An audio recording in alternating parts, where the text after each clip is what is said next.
You could have a throwback to the days of Liverpool of old, of Carragher and McManaman. And yes, for those who don't know, James Carragher at the heart of their defence is indeed the son of Jamie. As we're underway with Fulham playing from right to left as we look, and they've made the 10 changes from the team that beat Newcastle. Castagna is the only player who's remained, so they have Bender in goal, Castagna, Diop, Cuenca and Ryan Sessegnon, Reed, Pereira, Kearney, King, Muniz and Marshall Godou, who's a 21-year-old forward making his first start for Fulham. Pat Nevin. Yeah, we'll be waiting for Godou for a while, but he's getting his chance, which is really good.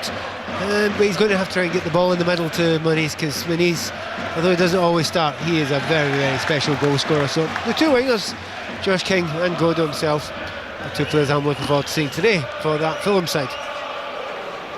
So the Fulham supporters are in good heart as the ball is played out across the back towards that far side. It's also worth signposting as well that on Sports X we've got the Rugby Italy-Wales. It was underway at 2:15, but on the commentary on the website now you've got Everton against Bournemouth, which is another 3 o'clock kickoff. This is one of 10 FA Cup ties across 5 Live and Sports Extra that we are bringing you over the course of FA Cup 4th round weekend. As Carragher, and I'm told that his dad Jamie is behind our left shoulder in the director's box watching on, just had a little of a nibble there at Pereira off the ball. Right, well his dad's watching on with a big cheesy grin on his face just now, because he's just had his first tackle there then, and he's taken Pereira right off the pitch with the tackle. You quite like that as a centre-back, as long as you don't get booked, and he didn't get booked, so interesting start, FA Cup start. Here is Pereira for Fulham, over the halfway line, looks towards Sessegnon, who scampers after the ball, but it's been tidied up nicely really by Johnny Smith for Wigan, and Carragher then keeps the ball in play, and actually Wigan Athletic will win a throw off Johnny Smith deep inside his own half. Half-time then in the Six Nations in Rome, Owen Gwyneth. Italy 16, Wales 3. The Azzurri deservedly lead at the interval, winning the breakdown battle and scrum in difficult conditions at the Stadio Olimpico. 11 points came from the boot of Tommaso Allan, only try to Andrei Capuozzo. Josh Adams came close but knocked on over the line, and if Wales are to avoid a 14th straight defeat, they'll need to find an extra gear or two. Italy 16, Wales 3. Here is Cuenca at the back for Fulham, still 0-0, 2.5 minutes in on a bleak, cold afternoon in Wigan. If these Fulham players aren't up for it, it's the type of afternoon where you could come a cropper. It is a cliche, and it's a cliche for a reason, because it's true. It's a slate grey sky up there. It is very raw out there. The pitch will be quite hard, and it won't be an inviting surface to play on. So I think that's a very important thing for Wigan to do, to make sure it isn't welcoming. As we said before, Carragher hasn't made it welcoming at the start, but all his teammates have to do the same.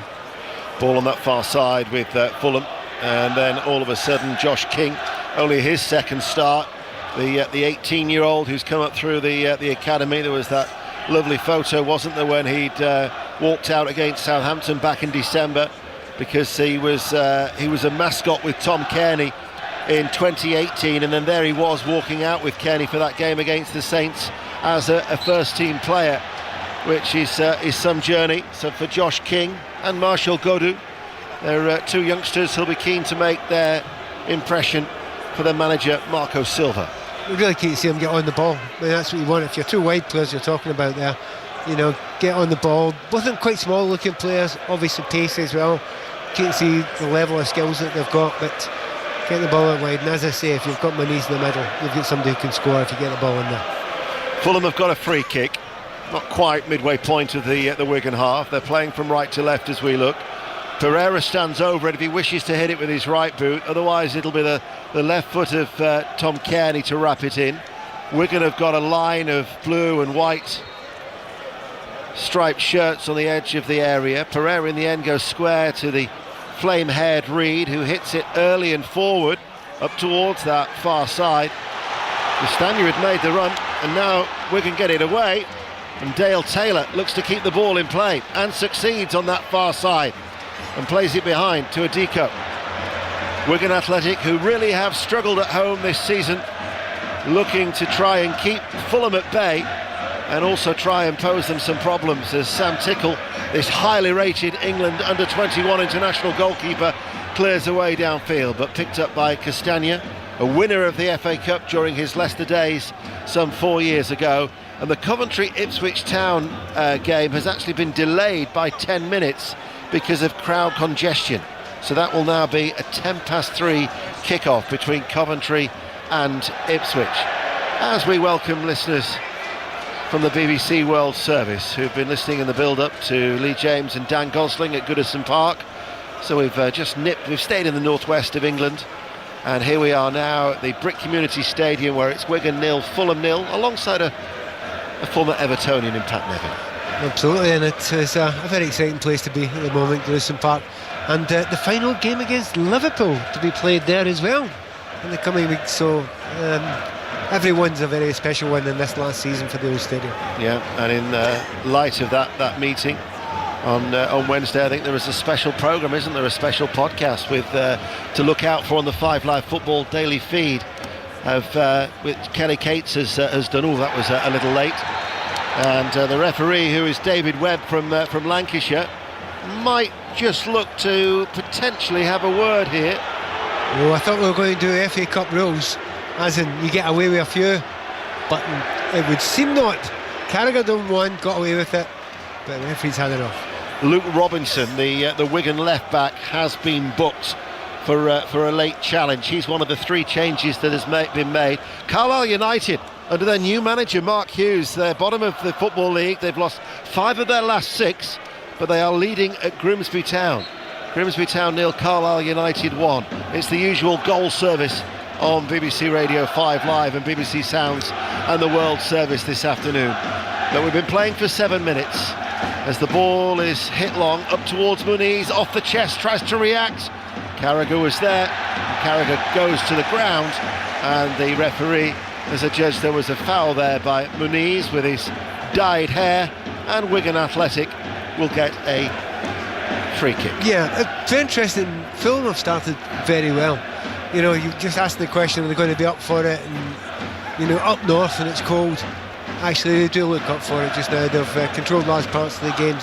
When the tackles have to be made, they've done it. When they've lost possession, they've worked hard to get it back again. So, good start from Fulham. Earlier on in the FA Cup 4th round, Leeds United 0, Millwall 2, Leyton Orient 1, Manchester City 2. And in fact, that podcast about Goodison will actually be published on Monday afternoon. So look out for that on the 5 Live Football daily feed. I wonder who'll be on it with Kelly Cates. Well, we'll have to wait and see. Who knows? Let's get an update from Southampton, Chris Coles. Southampton 0, Burnley 0. Lively start, couple of good chances for both. Manuel Benson for Burnley, his shot cleared off the Southampton line. At the other end, Suleimana winning the ball in a dangerous position. Shot was well blocked from just inside the area. Southampton 0, Burnley 0. Bender passes the ball out towards Diop. Fullbacks are pushed on. Bender then plays it out to this near side.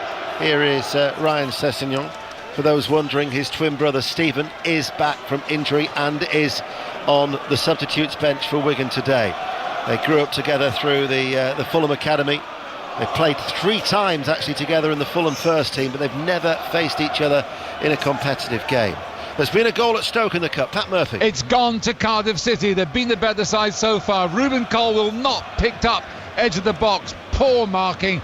Left foot shot. Didn't really hit it properly. Doesn't matter. 1-0 Cardiff. Carragher came across. Got there before Pereira. Puts the ball out into the main stand. Quick throw being taken. Could have 2 balls on the pitch. We do. Referee's going to have to stop play. There's the referee's whistle.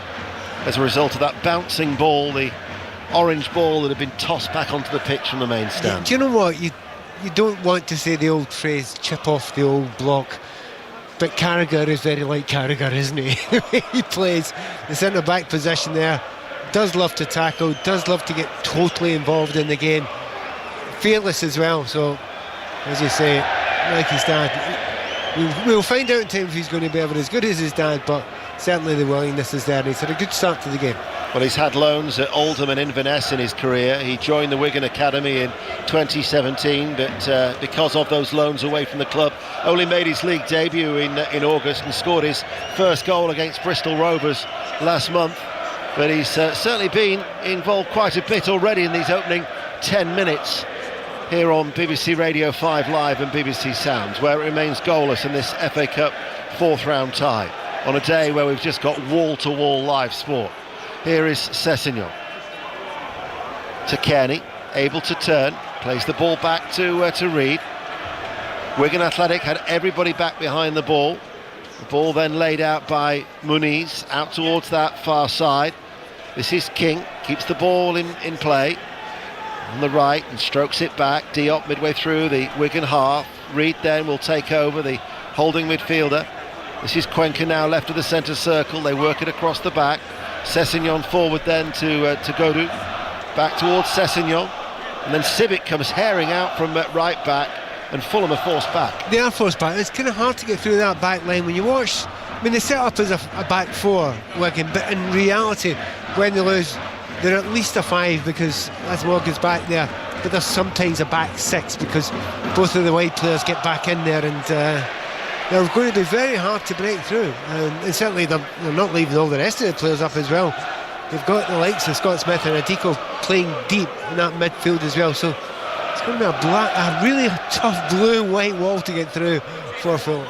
Not only do Wigan have James Carragher, son of Jamie, they also have Jensen Weir, son of David, the former Everton and Scottish international, whose sister, indeed Kenzie, also played for Everton for his career, and David probably on the way to the Amex for Brighton and Hove Albion against Chelsea a little later on, which is an 8 o'clock kickoff you'll be able to hear on BBC Radio 5 Live a little later on. But Jensen back now at his second spell at Wigan. He was the youngest ever player back in 2017, but he's come back. He's now 23 years of age, and he's got some defending to do, as Fulham have got a corner kick over on that far side, which Pereira will take. So they've gathered in a little cluster, have the Fulham players in their red and black striped shirts, bit of jostling going on, and it comes in, Muniz with the acrobatic effort, well off target, and the mention of Everton means we can indeed go to Conor McNamara at Goodison. 11 minutes played, Everton 0, Bournemouth 0. Neither team has had a proper shot on target yet. Everton, who lost here in the fourth round last season against Luton Town, but they've seen plenty of possession. Everton 0, Bournemouth 0. And that commentary is on the website. Pat Nevin. Yeah, that will be an interesting game over there, because a few weeks ago you say Everton had almost no chance of playing so poorly. However, certainly a pick up there, so big win for Everton and Bournemouth. Penalty at Coventry, Charlie Slater. With only a minute on the clock, George Hurst has the ball on the spot. Ipswich, in front of nearly 5,000 travelling away fans, have the opportunity to grab an early lead here. Hurst steps forwards, right-footed, finds the bottom corner. Coventry 0, Ipswich 1. Ipswich, who had lost their last 4. Coventry actually suffered their first defeat in 9 at home against Leeds United in midweek. But Ipswich are ahead, Cardiff are ahead, and at the moment the FA Cup fourth round seems to be favouring the away sides, as Kearney plays it back and Cuenca then just plays it out to this near side, and Sessegnon down the line towards Pereira, plays it back. What have you made? We're not quite at the quarter of an hour mark, but what have you made of the start so far, Pat? I know what Sean Maloney would be doing. Look, get through the first period, don't lose anything in that first period, and then maybe try and break out from that. And it's getting roughly to that area now, but they've got a dangerous situation. Shot comes in from King, comfortably saved by Tickle. Incidentally, Master Chewy won the Spirit Chase at Newbury at 3 o'clock. All roads lead to Cheltenham on the 11th of March. We'll bring you news of the outcome of the William Hill Hurdle also at Newbury just at 3:35, but Master Chewy was the 11-1 winner. So Edward Stone didn't come anywhere, and Matata as well, which was the 11-8 favourite, also finishing third, so somewhat of a surprise at Newbury. It goes without saying that we'll have the best possible coverage when it does come to the Cheltenham Festival in 31 sleeps. In 31 sleeps. Excellent. Interesting to see what's happening with Wigan just now. They're now trying to push players up a little bit more. Dale Taylor's left of his own far too much so far. He's fighting and he's willing, and he's decent pace about him as well. But he needs the likes of Jensen Weir to get close to him as much as he possibly can. He's tried that a few times in the last few minutes, and you can see a slight adaptation now. They're trying to push it a little bit further forward, Wigan, but it's difficult because, quite simply, they're not getting enough of the ball. Fulham have controlled just about, I would say, 70-80% of the possession. Cuenca at the back, out towards Diop. Ball then to Castagne, just short of the halfway line on the right hand side. But 15 minutes played, no goals. And Sam Tickle hasn't really been tested just as yet. Fulham, you sense, are really in control of this FA Cup tie. Pereira picks it up, leaves it now for Godou coming onto the ball, diagonal ball, and now all of a sudden he finds King. King enters the penalty area. Castagne tries to cut it back, little bit off balance, and it meant that Wigan were able to dive in, and it might have been Carragher who put the ball behind out of play for a corner. Oh, King's got to shoot. He's got to shoot. And because he's a youngster, maybe he's trying to do absolutely the right thing, as it were. But he's got a great chance. He's only 7 or 8 yards out. That's not the time to slip in your mate who's further wide than you are. What a chance he had to make such a name for himself there. Josh King still looking for the first goal in a Fulham shirt. Referee has spotted some pushing and shoving inside the penalty area. They've had 91% possession so far of Fulham. I said 70 or 80%. I was underestimating it. And they've got a corner kick on that right hand side in front of the travelling support. 16 minutes played. Referee now is happy. However, Diop and Sibic are still getting in a bit of a tangle. That was attacked well by Jason Kerr, the Wigan captain, at the back. Picked up by Reed though for Fulham. Out towards Pereira midway through the Wigan half. Down the right side he goes. And challenge comes in from Robinson, the left back for Wigan, on King, out for another throw. Yeah, again, they don't seem as if they're downhearted with missing that opportunity. They've got the ball down again. And you're right, the possession stats are off the scale against Wigan just now. But to some degree, that was expected. But they somehow need to get back into the game here and get some possession. From the throw, hooked in by Reed. And then eventually Johnny Smith will clear the ball away. We've got Scott Smith, we've got Johnny Smith. There's a Luke Robinson at left back. Notice that they've got Josh Robinson on the bench as well, do Wigan, who they recently signed in the January transfer window from Arsenal. He's a right back, and of course I've already mentioned the Sessegnon twins. It's one of those commentaries that's going to keep you on your toes. As Godou on this near side, the left, tries to get past Sibic, the right back. Pereira plays it back it goes to Sessegnon, and now with Kearney, forward ball, Pereira, Adiko looks to close him down. The referee says there was no foul. Now the ball is picked up and Wigan Athletic maybe are able to break here, as Scott Smith will run with the ball and carries it, and then only really has Weir ahead of him, and it goes out of play for a Wigan throw. In the Scottish Cup fifth round, a goal at Dens Park. Jane Lewis. Yeah, Dundee 1, Airdronians 0 here at Dens Park. The ball came in from the corner, it was headed back in towards the spots, and Clark Robinson from close range was there to get the final touch to put Dundee 1-0 up in this one. Thank you, Jane. So Wigan have got a rare foray into the Fulham half, as they are attacking from left to right as we look. And Sibic has actually just buried the ball underneath his shirt to wipe off it, and all of a sudden the central defenders have come forward from the back too. Suspicion is he's got a long throw. We'll find out. You're right. In it goes from Sibic into the penalty area. The little flick on, bobbles around. They're appealing for handball. Referee though shakes his head. Remember that there's no VAR, and that was a disappointing first touch off midfielder Scott Smith, and it goes out for a Fulham throw. Lincoln City have taken the lead at Sincil Bank against Cambridge United in League One. No other goals to tell you about just as yet. 18 and a half minutes played, and now you've got the ironic cheers from the Fulham fans singing handball when it's at the feet of the Fulham defenders. Yeah, it was just odd there, because it might have been an arm that hit, but it was hit from no distance at all, and certainly wasn't going towards goal. You can really feel the icy chill in the air here in Wigan this afternoon. There's Cuenca at the back for Wigan. Pushed Castagne really high up the pitch on that far side, the right. Diop tries to play the Belgian in. It'll go out for a throw. 19 minutes played. But in many ways, you know, it's all about just trying to stay in the tie, isn't it? Yeah. I mean, at the third round I was at Brentford, and Plymouth did that perfectly. Stayed in the tie, then grew in confidence in the second half and got the goal. But it remains 0-0. There's been another goal at Coventry. Charlie Slater. Yeah, kickoff was delayed, but both sides wasting no time here. Ipswich were 1-0 up after a minute. Now it's 1-1. Joel Latabodier with a header from a corner. 1-1. And Burton Albion, who really picking up under Gary Bowyer. They're leading Blackpool by a goal to 0. Burton Albion looking to go 6 unbeaten. They're 1-0 up at home. That's in League One. No other goals to tell you about just as yet.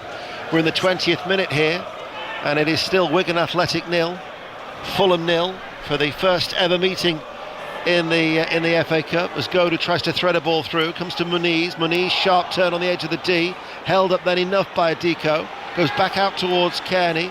He'll hit the ball towards Ryan Sessegnon, volleys the ball across, penalty area it goes, out towards Castagna on that far side. Nobody could get the touch when it went through the middle. But Fulham are still attacking. This is King, right corner of the area, out towards Castagna on the right. Kearney gets a touch as well.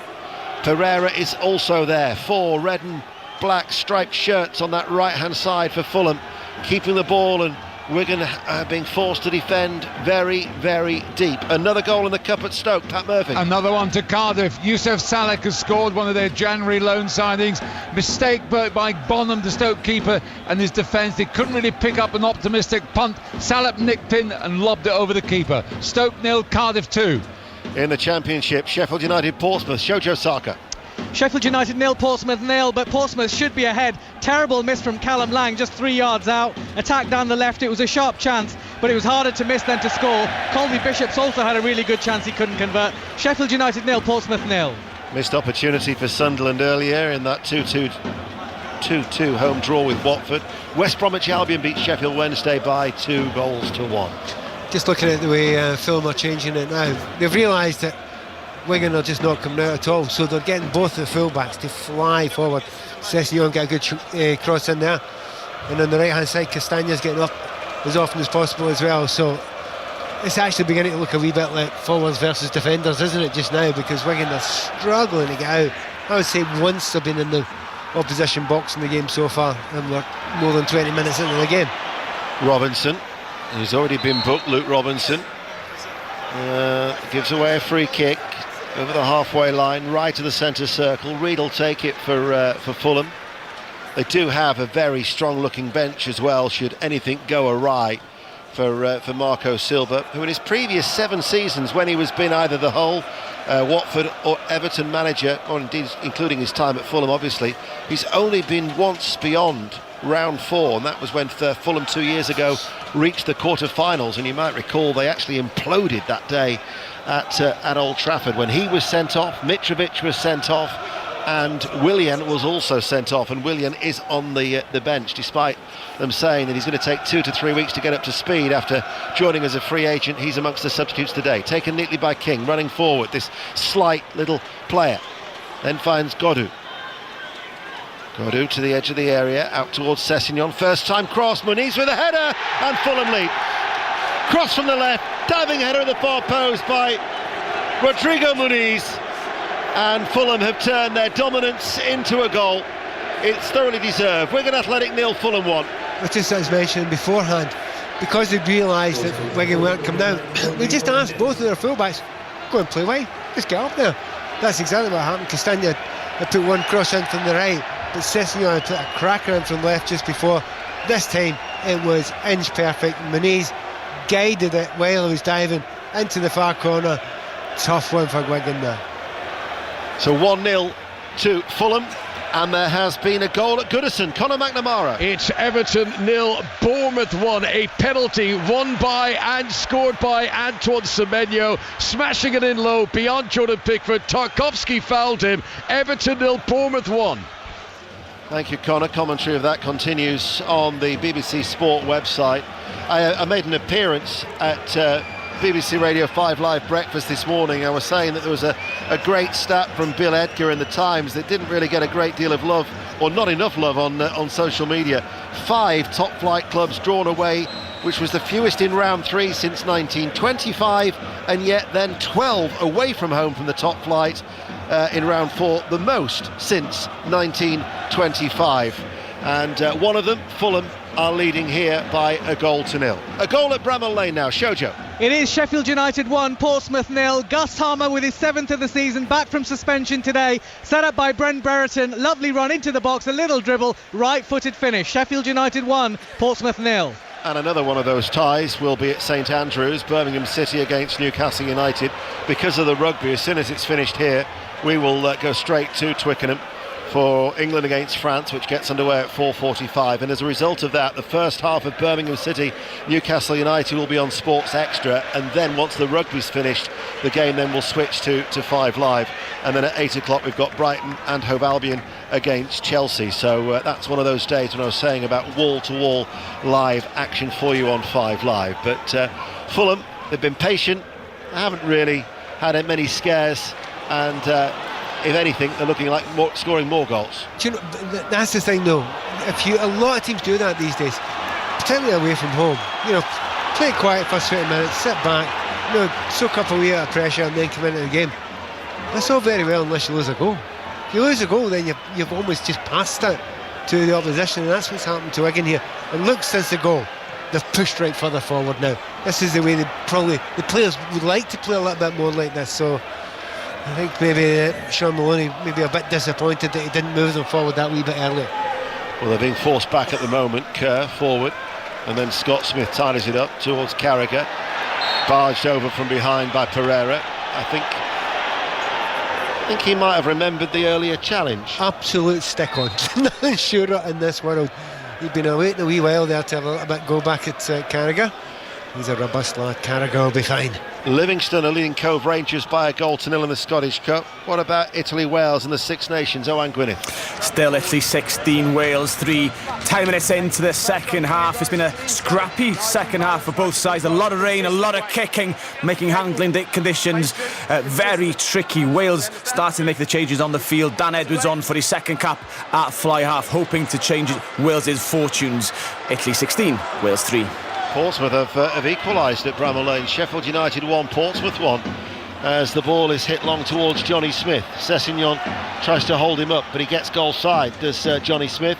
Sessegnon, though, is there, and he tidies it up neatly. Kearney plays it back, and they'll go across the central defenders inside their own penalty area. So let's get news of that Portsmouth equaliser, Shojo. Well, it has been coming. Sheffield United 1, Portsmouth 1. Connor Ogilvie, the left back, ghosting into the box, and it was a lovely right-footed finish into the near post. Sheffield United 1, Portsmouth 1. And news of that Libby goal from Kenny Crawford. Yeah, 27 minutes gone. Livingston 1, Cove Rangers 0. It was Ryan McGowan who scored the goal. He was in the 6-yard box from Reece McAlear's free kick, and he turned it into the bottom left-hand corner. He won the Scottish Cup with Hearts in 2012, Ryan McGowan, so he's off to a good start here today. Livingston 1, Cove Rangers 0. Ball chipped over the top. Godo is in here. Godo shoots and hits the side netting.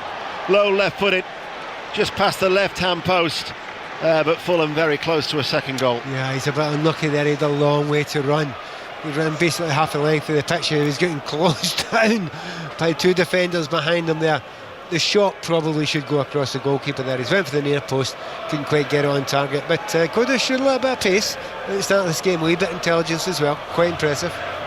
He was actually on loan here at Wigan last season. 4 goals he scored in his 37 appearances, and indeed he had a taster of playing top-flight opposition when they were beaten 2-0 by Manchester United in the third round last season.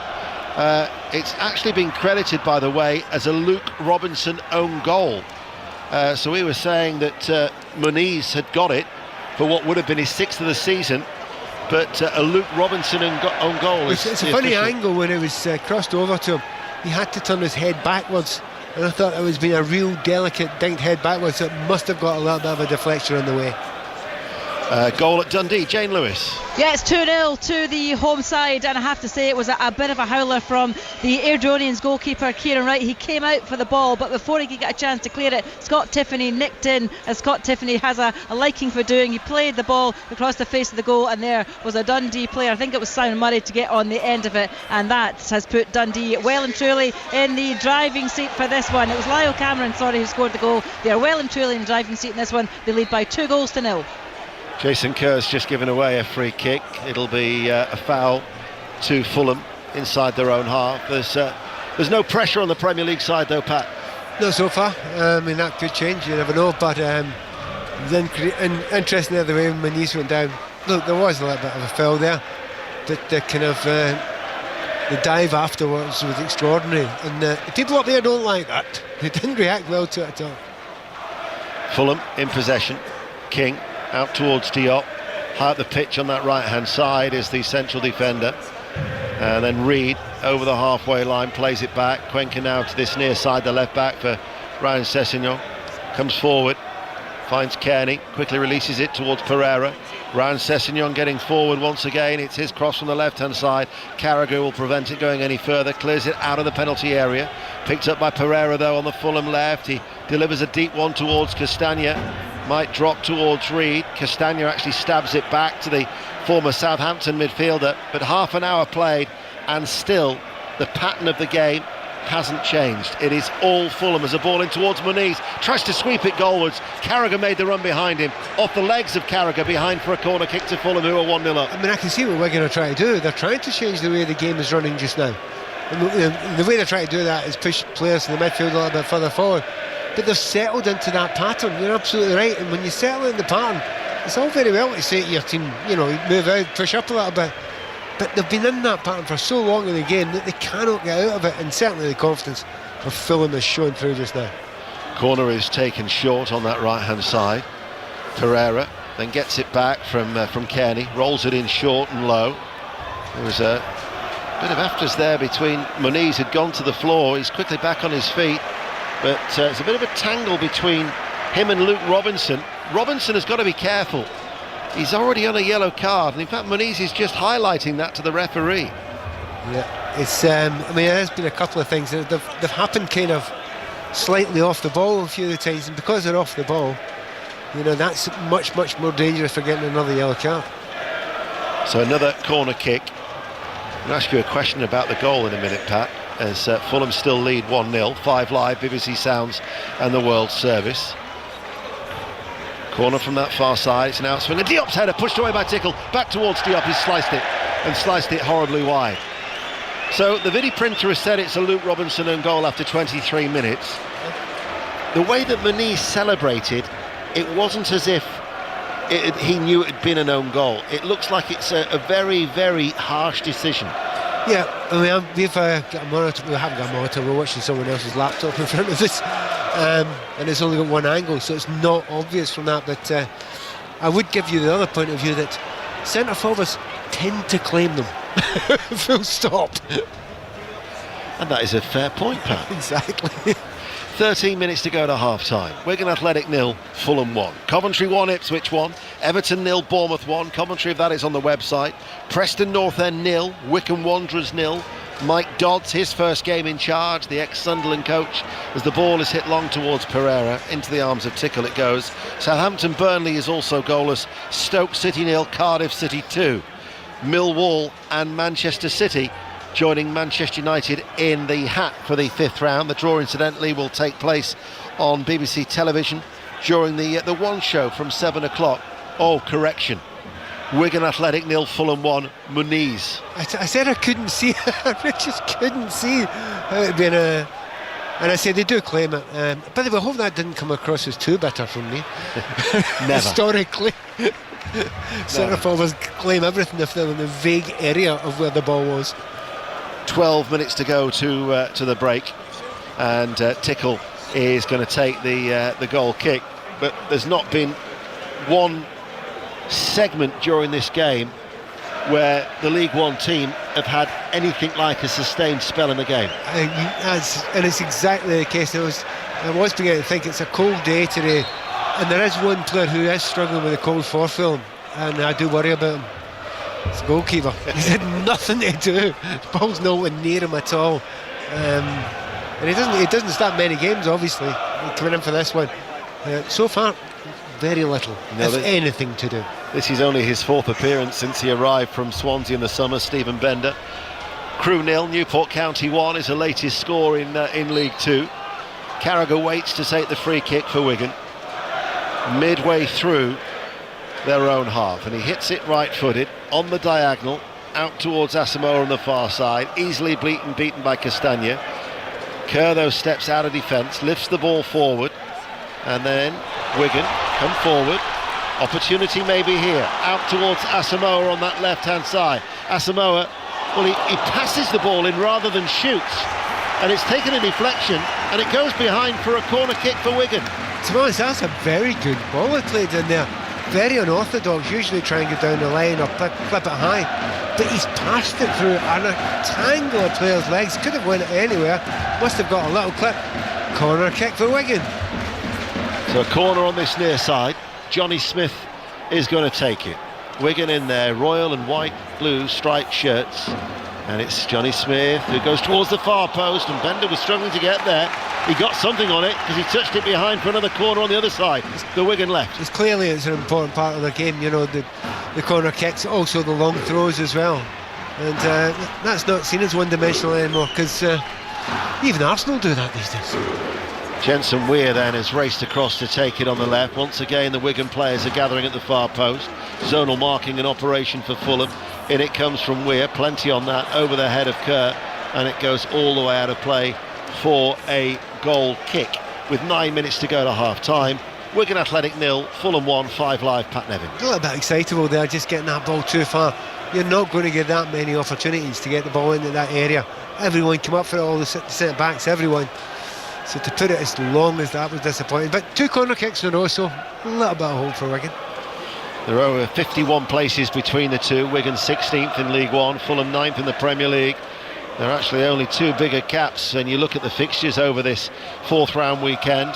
Doncaster against Crystal Palace and Exeter against Nottingham Forest, which are both 58, and Fulham looking to use their dominance to good effect as they lead through that Muniz goal as we edge our way towards half time on this Saturday afternoon.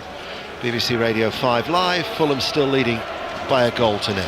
You know, sometimes you're 1-0 up and it's a bit edgy and you're not sure and you'd like to get the second goal. Doesn't quite feel like that, does it? It feels like 1-0 up, that's fine, and we'll probably get another one. It feels like that, but it doesn't always end up that way. Only had 1 win in their last 6 at home since the start of December as well. Struggling to keep a clean sheet and really struggling to lay a glove on Fulham at this stage.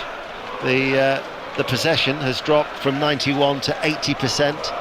But there's not a great deal to cheer the locals here on this bitterly cold afternoon as the ball is hit long by Cuenca out towards that far side.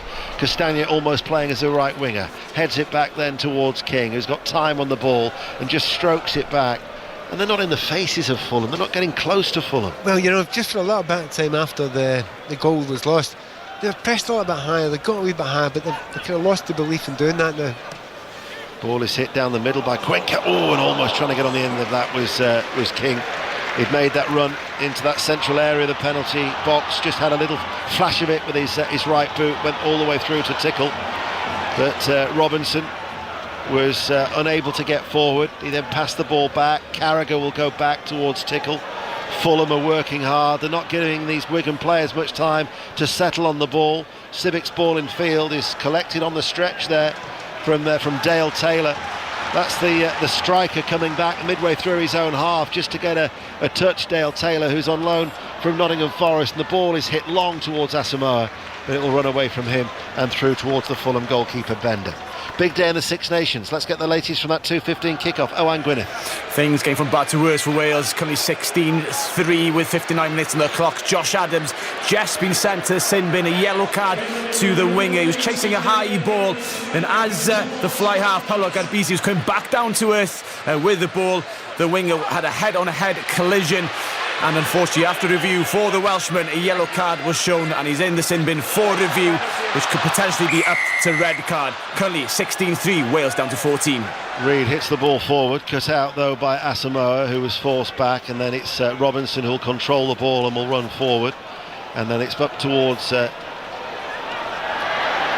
Dale Taylor, who fell to the ground. There was no foul. Pereira then looks towards Godu, giving chase to that. Carragher comes across and puts it out of play. Sports Extra for the conclusion of that Italy-Wales game, then all the build-up at Twickenham from England against France, which gets underway at 4:45, and tomorrow huge game at Murrayfield as well. Scotland-Ireland will be sandwiched in between Blackburn Rovers and Wolves in the Cup, which starts at 12:30, and then Aston Villa Tottenham Hotspur at 5:35. Scotland-Ireland you can listen to at 3 and see if Scotland can end their Irish hoodoo. The Irish are looking very strong at the moment, although Scotland did very well against Italy last week, so a bit of hope there. Here is Sessegnon. to Pereira, near side the left, midway through the Wigan half. Wigan have got everybody back behind the ball. Reid, Diop will come forward almost on the overlap of the midfielder as the ball is passed out towards that far side. Cross comes in, took a deflection I think off a Wigan defender, appealing for handball, some of the Fulham players. Tickle made the save. Coventry City 1, Ipswich Town 2 is a latest score. Let's get an update from Goodison. Conor McNamara. Still Everton 0, Bournemouth 1. Antoine Semenyo's penalty. Everton have only had one real attempt at the other end. Ndai trying to cut it in from a tight angle. Kepa got down to make the save. Everton 0, Bournemouth 1. Let's get news. Commentary of that is on the website. Let's get news of that Ipswich goal I told you about. Charlie Slater. It was brilliant from Jack Clark on the left side of the penalty area. He weaved between a couple of defenders and with his right foot buried it in the far bottom corner of the net. Coventry 1, Ipswich 2. BBC Radio 5 Live in the World Service. Some 4 minutes to go to half-time, where Fulham are comfortably leading by 1-0. It's very noticeable just now that Fulham are beginning to lose a little bit of confidence, trying to play it out from the back there. Many passes on, but ball played aimlessly out of play. And I mean, they are better than that. They're well capable of playing much better than that, but because they've had so little of the ball, they're over-trying with their passes when they're going forward now, and they just don't believe in it. This is Luke Robinson coming forward on that left-hand side, then leaves it for Asamoah, but he's still midway through the Wigan half, and on the goes back towards Kerr. Just can't seem to get any inroads into the Fulham side, because it's the way that Fulham are working off the ball, isn't it?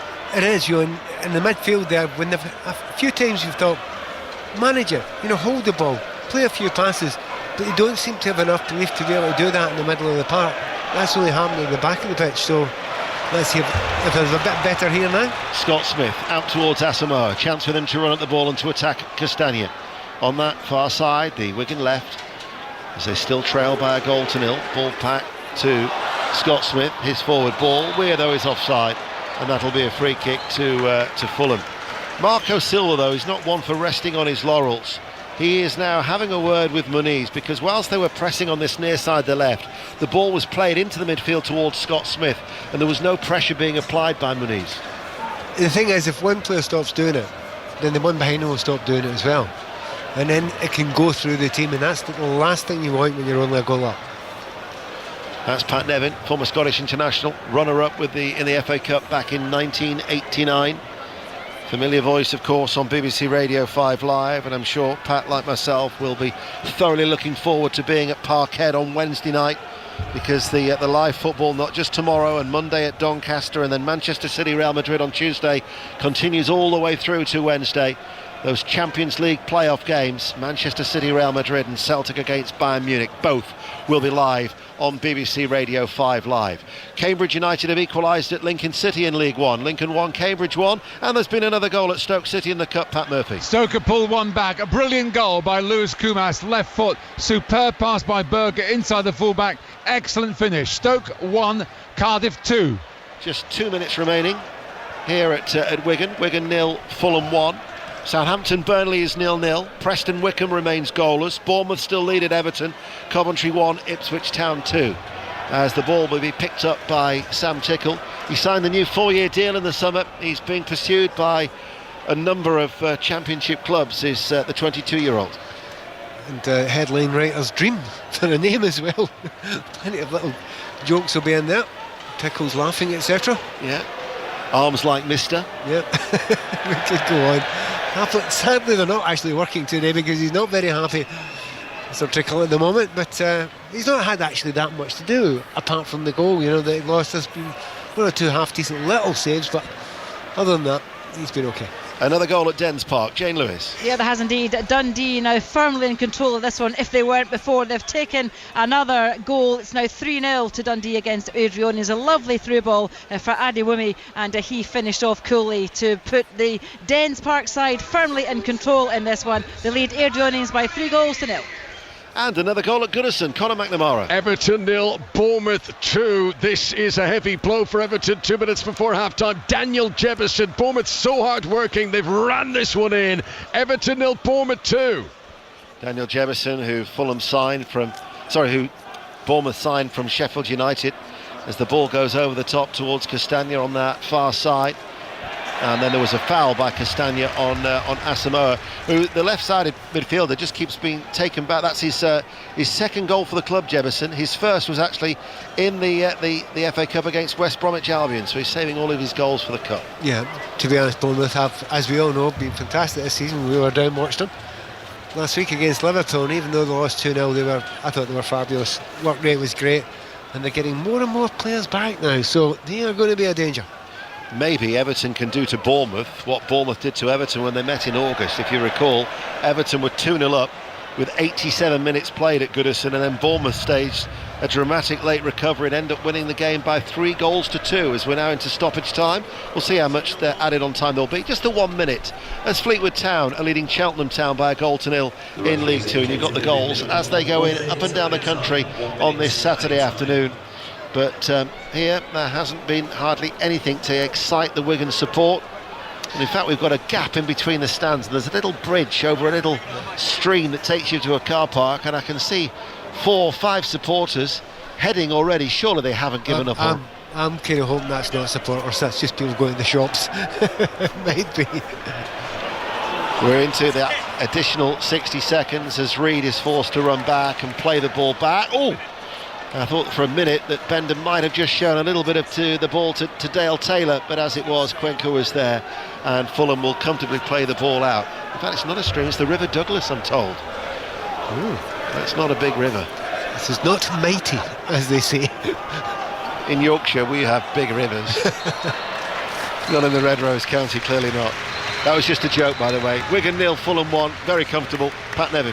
Yeah, very comfortable. We're hoping a little bit more from Wigan.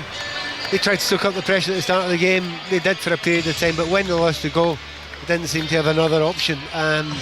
So Sean Maloney will get his team back in there, and he'll have to be more positive. Hey, if you end up getting beat 3-4-5 in the Cup, it doesn't matter. It's the same as losing 1-0 in the Cup. Might as well have a bit of a go in the second half. Fulham, cruising. Cruising indeed. Muniz with a header after 23 minutes. Godu then hit the side netting.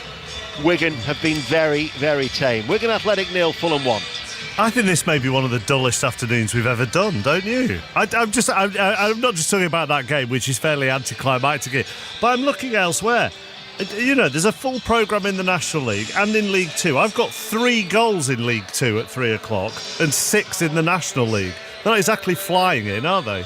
No, there are some. I'd often sometimes describe a Saturday afternoon as frenetic. Today would not be one of those. What's the real sadness is last night, the last minute goals in the 2 games I was watching, obviously Manchester United and the Hibernian game as well. Maybe that's what's going to happen today, chappers. Although maybe it'll be the last minuters. Yes. I can tell you that Newport County have just got a second at Crewe. All right, that takes it. Thanks. That takes it up to 4 in League Two in the first 45 minutes. Thank goodness for the rugby, although maybe not if you're Welsh, Owen Gwynedd. Definitely not if you're Welsh. It's Italy 19, Wales 3. Only 1 try been here. Yellow card to Josh Adams we heard of earlier on. A potential red card has been confirmed. It will only be a yellow card. The degree of danger wasn't high, so the winger will be back on the field in about 60 to 90 seconds or so. Wales now on the attack, probably for the first time in the second half, with 12 minutes left in this one. So they need to wake up, and need to wake up quickly. Italy 19, Wales 3. So there have been the same number of goals in one half at Dens Park in the Scottish Cup as there have been in the whole of League Two in England. Jane. Scottish football is where it's at, Mark. It's 4-0 to Dundee now. They really are making a bit of a mockery of their championship opponents. The 4th goal came. Simon Murray did really well. He was pressing the Airdrie player at the back. He won the ball, as Simon Murray has a liking for doing, and he casually rolled the ball to Lyle Cameron, who was all alone. All he had to do was run onto it and place the ball into the back of the net. He did that with some aplomb, kind of half smashed it into the back of the net as if to prove a point, and Dundee absolutely firmly in control of this one. They lead Airdrieonians by 4-0. Coventry 1, Ipswich 2. Last time we were with Charlie Slater, but now, Charlie? Coventry 1, Ipswich 3. The championship side have given the ball away on the edge of their own penalty area. Ipswich have punished them. Nathan Broadhead, who's just come off the substitutes bench to replace Sammy Schmodix, who hobbled off, squared it for Jack Clark, and he tapped in for a very easy second of the afternoon. You should watch this one, Mark. This one's a thriller. It's a really good cup tie. 3-1 to Ipswich. Thank you very much. Let's go to Goodison. All Premier League tie. Visitors have had the better in the first half. Conor McNamara. Yeah, Bournemouth fans don't agree with you. you. They're very much enjoying their afternoon. Everton 0, Bournemouth 2. Antoine Semenyo's penalty put Bournemouth on their way. He was fouled by Tarkowski. He got up to slam the spot kick in beyond Pickford. The second goal really stung Everton. Dan Jefferson barging his way through, flicking it in from close range. Everton have not been able to offer anything of a response, and after 3 Premier League wins in a row, it's quite despondent here at the break for the hosts. Everton 0, Bournemouth 2. That second goal is one of the more calamitous you will see, isn't it? Bounce, ricocheted, could have got in off anything, and he just managed to flick his foot to it. It's unlucky from an Everton point of view, but Bournemouth making their own luck at the moment. Cardiff won away against the Championship side in the third round. They beat Sheffield United. They're doing the same this afternoon as things stand. Pat Murphy. They're 2-1 up at half-time. Early on, got the goal through Colwell. Bit of a soft one, left foot shot. Keeper could have done better. Then a mistake involving the keeper Bonham and the captain Gibson allowed Salek to nip in and nod in. So 2-0 up after 20 minutes. Stoke came back after a horrendous half an hour or so. A lovely goal just for half-time. Kumas, deaf finish. Lovely pass inside the fullback by Berger. Stoke 1, Cardiff 2. They've gone upstairs to see if Wales have scored a try in Rome. Owen. And then now back downstairs, no try. Freddie Thomas, a late caller for this one, for his third cap. Got over, dotted down, but ruled as a double movement. So Wales haven't scored. They're back for the penalty for the advantage. So Wales will have a second bite at the cherry. OK, thank you very much, Sports Extra. If you want to listen to that, Burnley's record-breaking defence are doing their thing. Chris Coles. Yes, they are doing their thing. This is unsurprising goalless half-time scoreline with the fewest goals in the Premier League. Southampton against the team with the best defence in Europe. So not a surprise. That said, a couple of decent chances for both. Manuel Benson with a shot cleared off the line early on for Burnley. Jeremy Sarmiento shot straight at the keeper from just inside the box. For Southampton, Ryan Manning nearly capitalising on a rare Burnley defensive error, but keeper Fladkley recovered to make a low save. We are lacking clear-cut chances. Southampton 0, Burnley 0. Goalless at Deepdale as well. Sanya Rajavajula. Preston 0, Wickham 0. Wickham started brightly, but the best chances for North End. Militon Osmajic denied by debutant keeper Will Norris went through. Ali McCann's had an effort off the line too. Mark, I found my mind wandering and looking at the birthday messages on the big screen at half-time. So happy 60th to Kath. Preston 0, Wickham 0. That try earlier wasn't allowed for Wales. Has this one been? Owen Gwyneth. It has been allowed. Italy 19, Wales 8 from the resulting penalty. Wales went to the corner. They had to go to the corner. Found the man in the middle, Elliot Dee, driving line out into the corner. And then Aaron Wainwright, the replacement in the back row, over for the score. Dan Edwards with a conversion to come. It's Italy 19, Wales 8, 10 minutes to go. Do you want to see if he kicked it? Let's stay with me, Edwards, lining it up from the left-hand side. On the 22, he struck it well, but it's back off the post, so Wales stay on 8, Italy 19. OK, in the Women's FA Cup earlier, Aston Villa 3, Brighton 2. We've also got the Scottish Cup this afternoon. We heard that Dundee lead Airdrie 4-0 at the break. Let's go to Livingston against Cove Rangers. Kenny Crawford. Half-time, Livingston 1, Cove Rangers 0. The tie going to plan for the Championship side against League One opponents at the moment, and a timely moment for Ryan McGowan to score his first goal of the season on 25 minutes. The Australian defender turning in Rhys McAlear's free kick from close range. Cove have sprung into life since then. Striker Mitch Megginson hitting the outside of the post from 20 yards. Livingston 1, Cove Rangers 0. St Johnstone 0, Hamilton 0 in the other game in the Scottish Cup this afternoon. Let's do the other Scottish half-times. In the Championship, Falkirk lead Partick Thistle 3-2 at the break. Partick are down to 10, and that, if it stayed that way, would take Falkirk back to the top of the Championship. In League One, Annan 0, Dumbarton 0, Arbroath 2, Inverness 0, Montrose 1, Alloa 0, and the leaders Stenhousemuir are 2-0 up on Queen of the South at the break. In League 2, Bonnyrigg Rose 2, Peterhead 3, Clyde 0, Stranraer 0. Forfar, who are bottom of the table, trail at the break at home to Edinburgh City by a goal to 0. Leaders East 5 are goalless at Spartans, and it is Stirling 2, Elgin 0. Back into England in the Championship earlier, Sunderland got a late equaliser at home to Watford to keep their unbeaten home record intact. That finished 2-2. West Brom got a late winner, 6th minute of stoppage time to beat Sheffield Wednesday 2-1. 2 games at 3 o'clock will start. Sheffield United against Portsmouth, being watched by Shojo Saka. Yeah, Mark, this one's pretty good. I'll try to give it some revs for you. Sheffield United 1, Portsmouth 1. Portsmouth have had far less of the ball, but much the better of the chances. Colby Bishop failed to convert one-on-one. Callum Lang then missed a sitter from 3 yards, goodness knows how. Sheffield United suddenly burst into life through a Gus Harmer goal. Nice solo run, smart finish. Portsmouth equalised almost straight away through Connor Ogilvie. He then missed a sitter from 6 yards, and his teammate Josh Murphy has rattled the crossbar from 30 yards out. Honestly, pretty good. Sheffield United 1, Portsmouth 1. In the early games in League One, Charlton went into the playoff spots with a 2-0 home win over Stevenage. Stockport beat Barnsley 2-1. In the half-times at 3 o'clock, Bolton 0, Crawley 0. Burton lead Blackpool by a goal to 0. They're unbeaten in their last 7 as Steve Bruce's side, but the trail to Roman Burrell's 6th of the season. Goalless between Huddersfield and Reading. Lincoln 1, Cambridge 1, and it's goalless between Rotherham and Shrewsbury. Earlier on in League 2, Bradford beat Harrogate by a goal to 0, takes them into 4th, finished Swindon 3, Port Vale 3. How are the leaders Walsall getting on at Colchester? Angus Patterson. It's Colchester 0, Walsall 0 at half-time, but both sides with chances. The best fell to Walsall's Jamil Matt in the 17th minute, dispossessed Colchester centre-back Tom Flanagan and looked through on goal, but for a last-ditch challenge from Ellis Ayandolo to save the day for Colchester.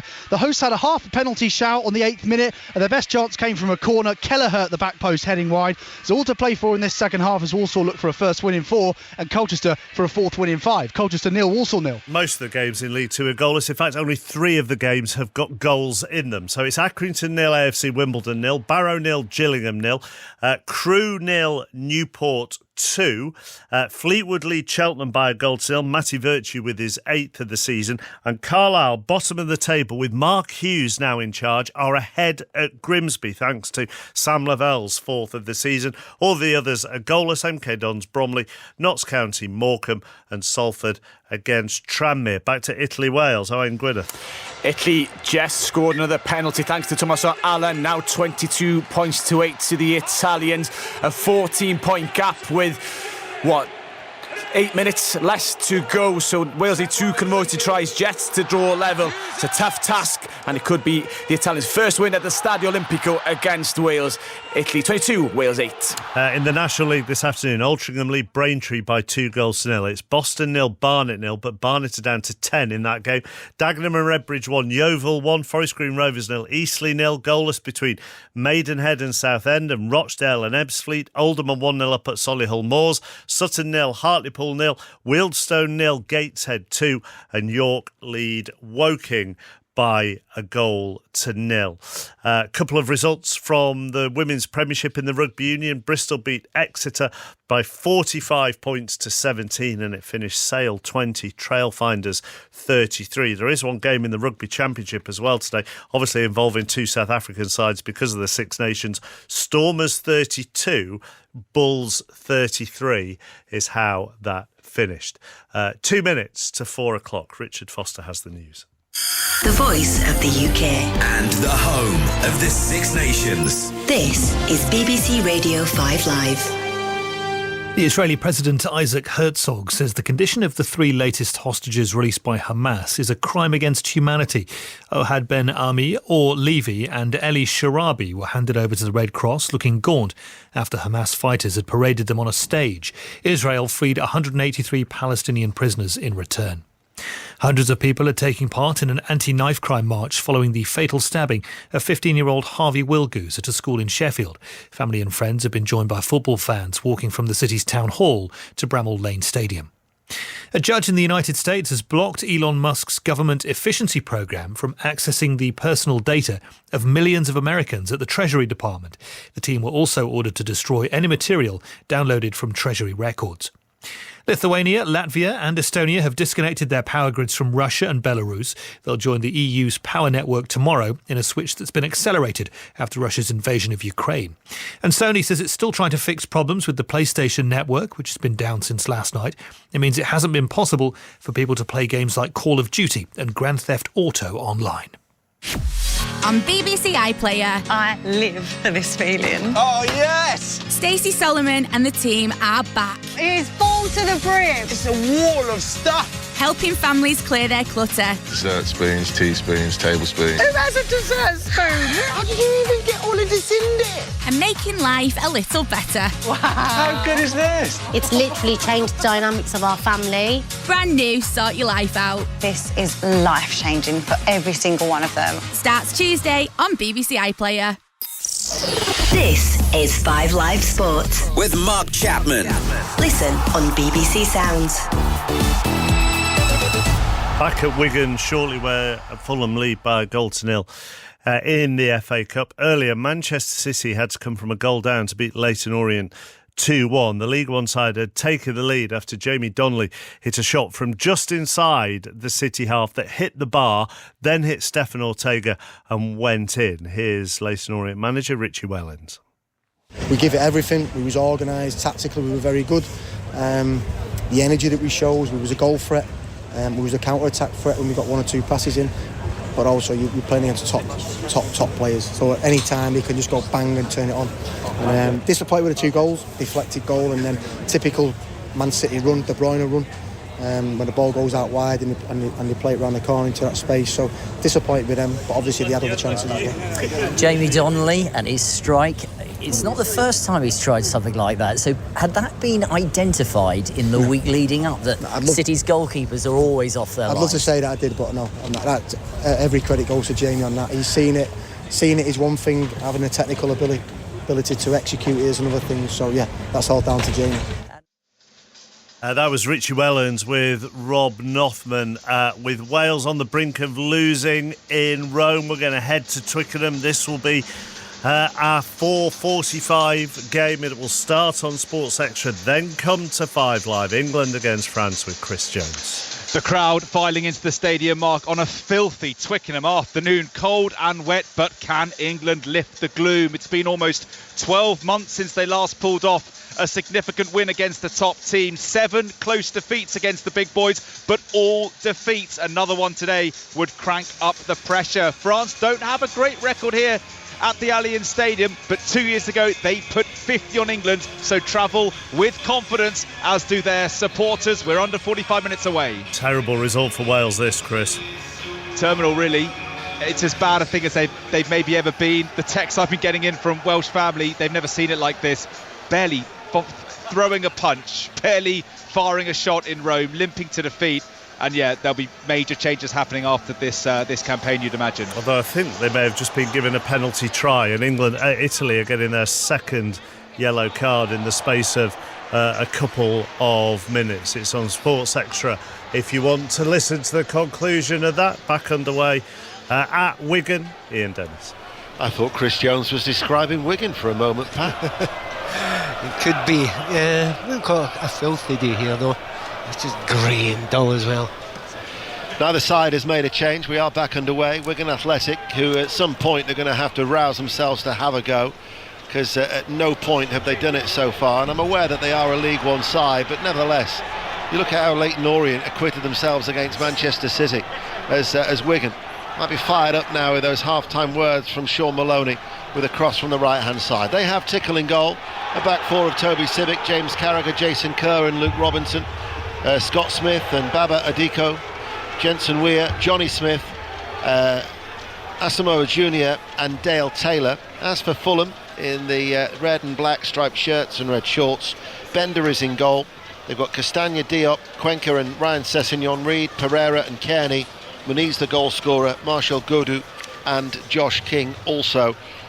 Wigan incidentally are in their white and royal blue shirts. They're playing in their blue shorts from right to left as we look here in the Brick Community Stadium.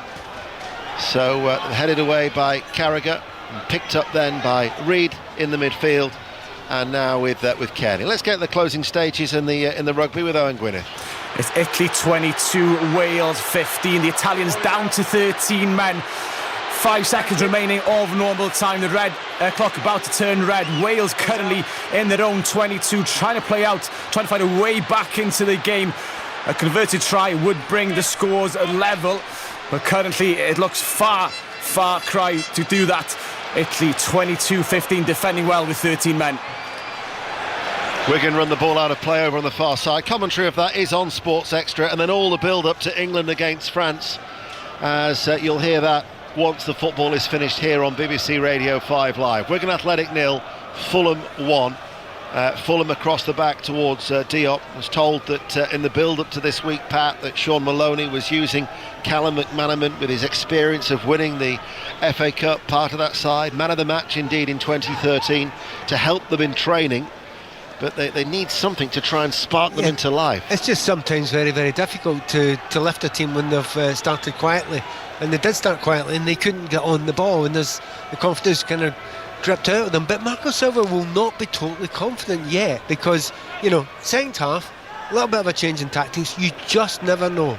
And we shall see. I think we'll probably figure it out in the next 5 or 10 minutes whether Wigan are going to have a go other than the last 10. Ball is chipped up by Bender and then headed away, but over the head of Weir. Full time in Rome then, Owain. Italy 22, Wales 15. It's a 14th straight defeat for the Welshmen as they're set to slip to their lowest ever world ranking, 12th behind Georgia. Italy the better side, especially at scrum and breakdown, dealing with the ball conditions better than the visitors, and add into it Wales' ill discipline. Angie Capuozzo's try, thanks to a moment of brilliance by Paolo Garbisi, gave the Azzurri control of the scoreboard. Aaron Wainwright scored, and the penalty try did give Wales a glimmer of hope, but all too little too late. New lows for Wales and Warren Gatland as a second consecutive wooden spoon is now looming. Italy 22, Wales 15. Wigan Athletic 0, Fulham 1. There will of course be reaction on the Rugby Union Weekly that you can actually receive daily during the course of the Six Nations, as the ball is cut in by Robinson and now picked up by Scott Smith in the midfield for Wigan. Asamoah plays it down the line. Weir makes that run. This is better from Wigan in the League One side. Weir left hand side, and it was still waiting, was cross coming in from this near side and the edge of the area. It's going to be Scott Smith who has a goal! Johnny Smith with an absolute pearler! How about that? Absolutely out of nothing. Johnny Smith, right hand side of the penalty area, left footed, out of absolutely nothing, scores a wonder goal. And out of the blue, we're going to level at 1-1. Well, it was incredibly difficult to see that coming. But I was just saying before, Marcus Silva will not be relaxed because he can come out and change it. Smith had got nothing in the first half. He got no ball whatsoever in the final third. He could have been in the best form of his career, but he never got a kick of the ball. That's the first time he's given the ball in the final third on the right-hand side. Boy, what an effect he's had when he's done it. What a goal. You've not seen many better goals than that this week.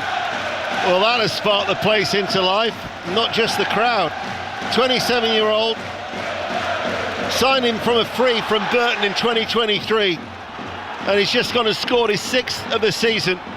And Marco Silva must be thinking, what on earth has just happened? Because this game, it was so secure for Fulham, and yet they only had the one goal, something that you actually alluded to, Pat. Yeah, I mean, during the first half it wasn't a problem, because they hadn't adapted it, they hadn't changed it.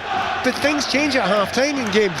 Managers will adapt to where the players are playing, play a little bit higher sometimes, and also, you'll get into them a little bit and say, come on, you need better, this is the FA Cup. And the reaction has been really, really good at the start of this second half from Wigan. So, rather surprisingly, we've got a game in our hands. We have, and another goal at Stoke, Pat Murphy. It's the equaliser from Stoke, and again from Jason Kumas. Silly goal to concede. A throw in left by a couple of defenders. Kumas nipped in, nutmeg the keeper. Stoke 2, Cardiff 2. Cardiff were 2-0 up. So a game on their hands there for Pat. Southampton 0, Burnley 0, Preston 0, Wickham 0, Everton 0, Bournemouth 2. Commentary of that is on the website. Coventry City 1, Ipswich Town 2. That didn't get underway until 3:10. Bolton Wanderers 0, Crawley 1 is the latest score in League One. Worth underlining, Johnny Smith come in there on his left hand, on the right hand side, onto his left foot. That is not unusual for him. He's a very, very decent scorer from wide areas, and he has scored goals like that before. I've seen a couple of them, so you know they must have known about it. Fulham must have known his capabilities. They stopped in the first half, not the second. Pereira out towards Godou, can't get it first time. Civic, the right back, came across and then clears the ball away. Coventry 1, Ipswich 3 actually is a latest score in that delayed game. Coventry 1, Ipswich 3. What about the top of the championship at Bramall Lane? Shojo Saka. Well, it's Sheffield United 1, Portsmouth 1, but it's been all Portsmouth since the restart. Colby Bishop's had the ball in the net for Portsmouth, ruled out for a really tight offside. At the moment, Sheffield United 1, Portsmouth 1. Salford City lead Tranmere Rovers by 1-0. All of a sudden it's starting to feel like a normal Saturday afternoon. Do you know the nice thing about it? Have a look at the Wigan players now. Body language, utterly different. They're all got a little bit of a spring in the step. They're all closing down that little bit quicker. No one was getting close to the ball before that. What a difference a goal can make. And by the way, what a difference a half-time team talk can make. Moniz fouled. The Wigan captain Jason Kerr pleads his innocence to the referee David Webb from Lancashire. And Fulham all of a sudden, and it was so comfortable in that first half, are now going to have to roll up their sleeves and fight. Yeah, and you know they're getting a few pushes, and shoves. Carragher off the ball there again. He's going through.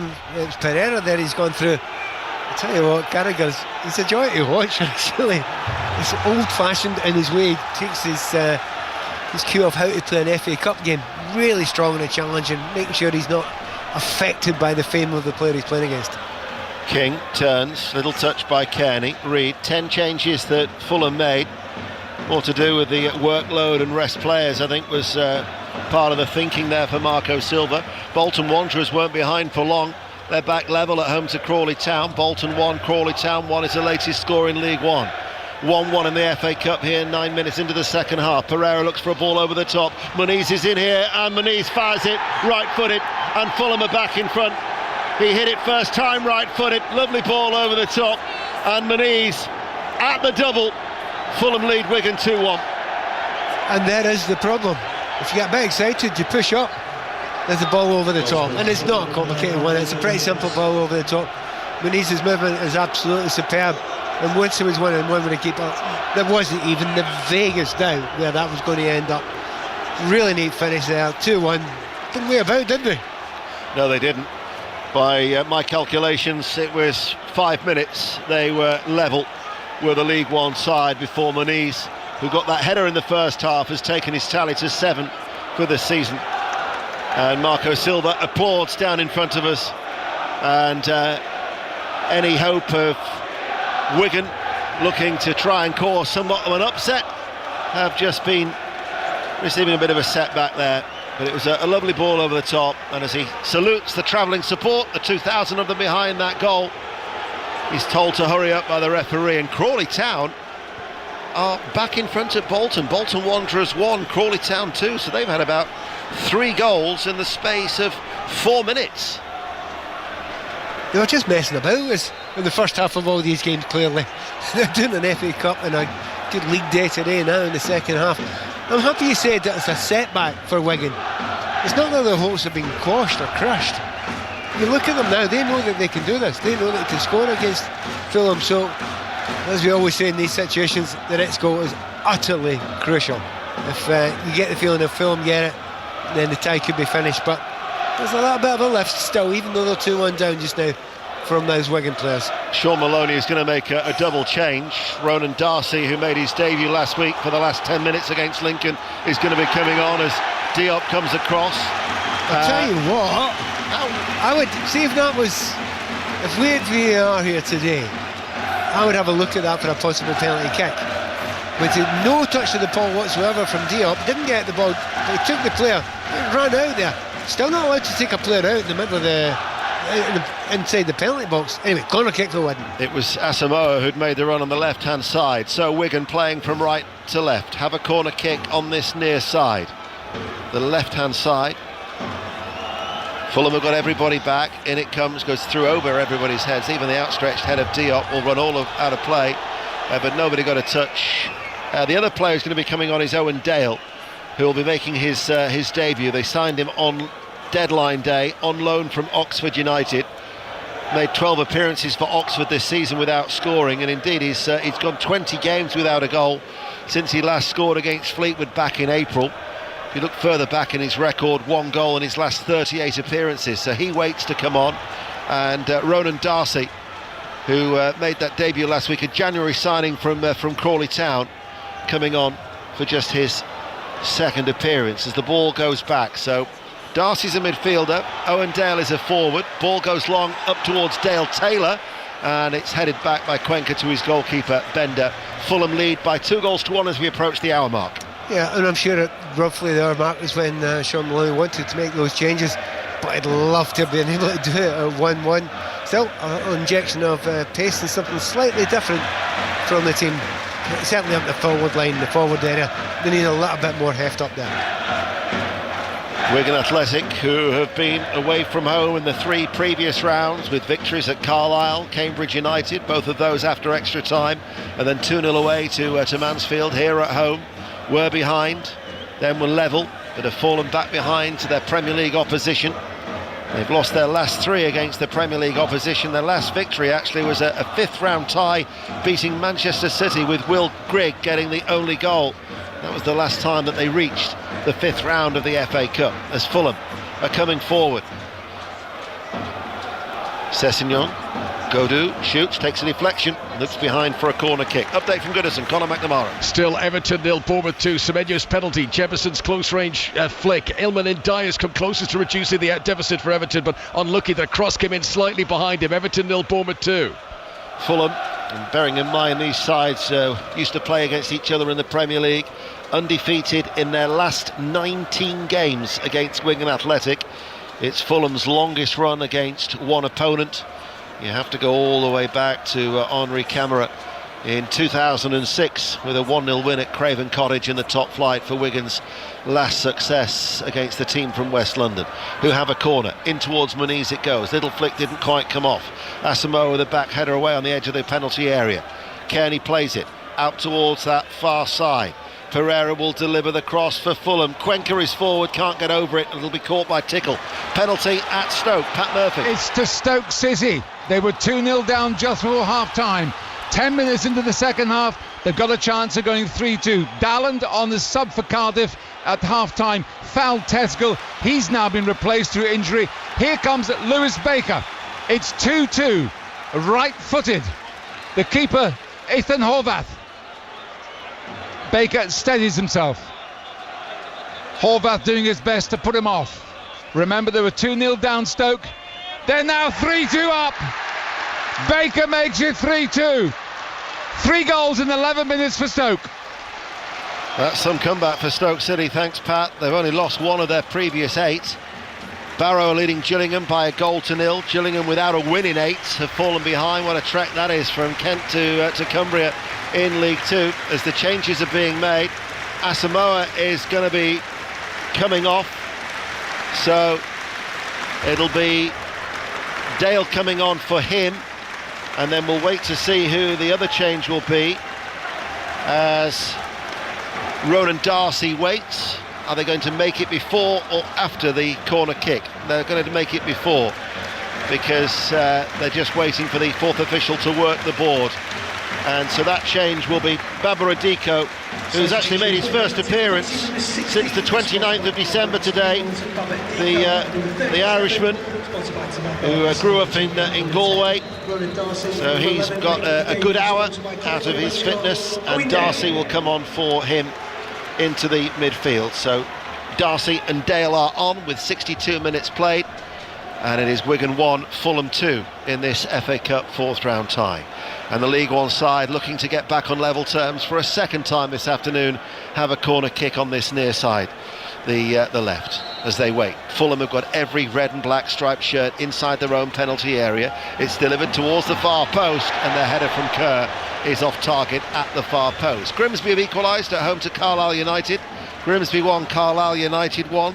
Joy Hughes incidentally won the William Hill hurdle in the Newbury 335 as Cheltenham Festival, remember, gets underway on the 11th of March. Where will we go next then on 5 Live? It's Coventry, Charlie Slater. Coventry 1, Ipswich 3, only just back underway in the second half because the game was delayed for crowd congestion outside. Keenly contested cup tie, but Ipswich have been more clinical as it stands, heading for the 5th round for the first time in almost 20 years. Coventry 1, Ipswich 3. Salford City 2, Tranmere Rovers 0 is the latest score in League 2. A lot of fight now being shown by Wigan. You could have described them as meek and mild in the first half. They're getting a lot closer, making it a little bit more competitive as Ryan Sessegnon comes forward, held up by Carragher.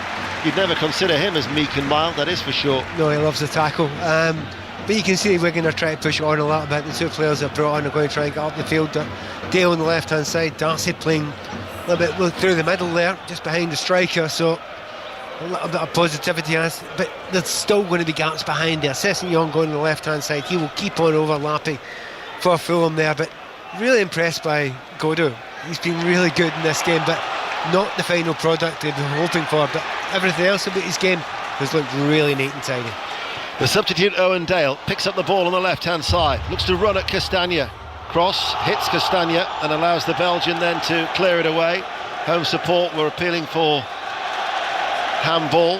Bromley, who haven't really had much of a good run of it of late, are leading at MK Dons in League 2. MK Dons 0, Bromley 1. You're up to date with the goals as they go in.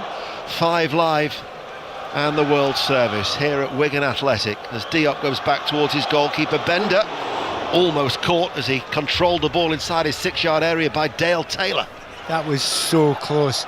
And Taylor was, you think if he'd have dived at it with his foot instead of just sort of sticking his foot out, he may well have contacted there, and if he did get any contact at all, that ball was going in the net. So close. And of course, Bender will tell you, he had it completely and utterly under control. Yeah, right. Bolton Wanderers 1, Crawley Town 3 is the latest score in League 1. Wigan Athletic with Taylor plays it back towards Civic, forward looking to try and get on the end of it, and does so now, and Civic's ball then goes straight in field towards Reed, who turns and feeds it forward, picked up now by King. Josh King for Fulham. Castagna gets away on this right hand side. Scott Smith was trying to pull back at King there. Infield it goes to Kearney, go back to a walking pace to Fulham, and then Cuenca at the back and across towards Sessegnon on that far side, back in towards Kearney. That one bobbled a little bit there for the midfielder. They're looking to try and re-establish their control. Yeah, controlling the game is a big thing at this point in time, because the excitement that Wigan got from getting that goal back, and they still believe in it. They really do. If they lose the goal, they won't believe in it anymore. But I can see a real lift. It's just a shame Wigan didn't have that attitude right from the start. Yeah, they're getting a lot closer to the players in the second half, where they were standing off them a lot in the first half. Here is Johnny Smith, who picks up the ball for Wigan, plays it back. That was an awkward one for Luke Robinson, the left back, bobbled for him, and in the end it was a hurried clearance. Godou now tries to get away from Robinson on this near side, twists one way and then the other, passes the ball inside towards Pereira. Fulham lead by 2-1. No other goals elsewhere. Castagna tries to get it in towards Pereira, ball cleared by Godou. Darcy went into the challenge. I think he's left. I think there's an elbow left in there. That wasn't very handsome at all from Mr. Darcy. Out towards that far side. I see what you did there, by the way. Featured game in League 2. You've had a goal, Angus Patterson at Colchester. Colchester 0, Walsall 1. A crucial goal for Walsall as they look to end their 3-game slide. Charlie Lackin from the edge of the area. Colchester 0, Walsall 1. That should be a yellow card offence for you. Still disappointed you never got the Godot one earlier on. Still waiting for it. Don't worry.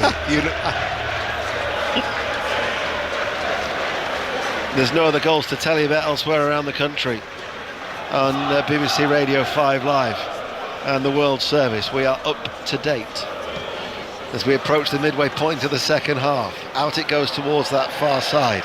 Johnny Smith's little touch is going to go away from Weir, and it will go out of play for a goal kick. This is a far better game, isn't it? It is a better game. You know, the first half it was just so predictable. It was just so one-sided. It was so obvious where you thought it was going to go. But you got a little bit better from Wigan just now. They're a little bit punchless, to be fair. Generally, they've had very, very few attempts on goal. But you only need one or two. And the one that they've had has been an absolute classic. So it is definitely not over yet. And as we say, from last night, some of the cup games that were on, late goals are not unknown in cup games. No. Selling Arsgaard to Luton in January didn't help. He was a big player for them, 12 goals that he'd scored this season. Muniz picks it up. Carragher, just with a step out of defence, clears the ball, picked up by Kearney. Notts County leading Morecambe by a goal to nil. Notts County 1, Morecambe 0. Earlier, Bradford City beat Harrogate Town by a goal to nil to climb to 4th. They've won their last 7 at home now, have Graham Alexander's side. Swindon 3, Port Vale 3 was another result in League 2.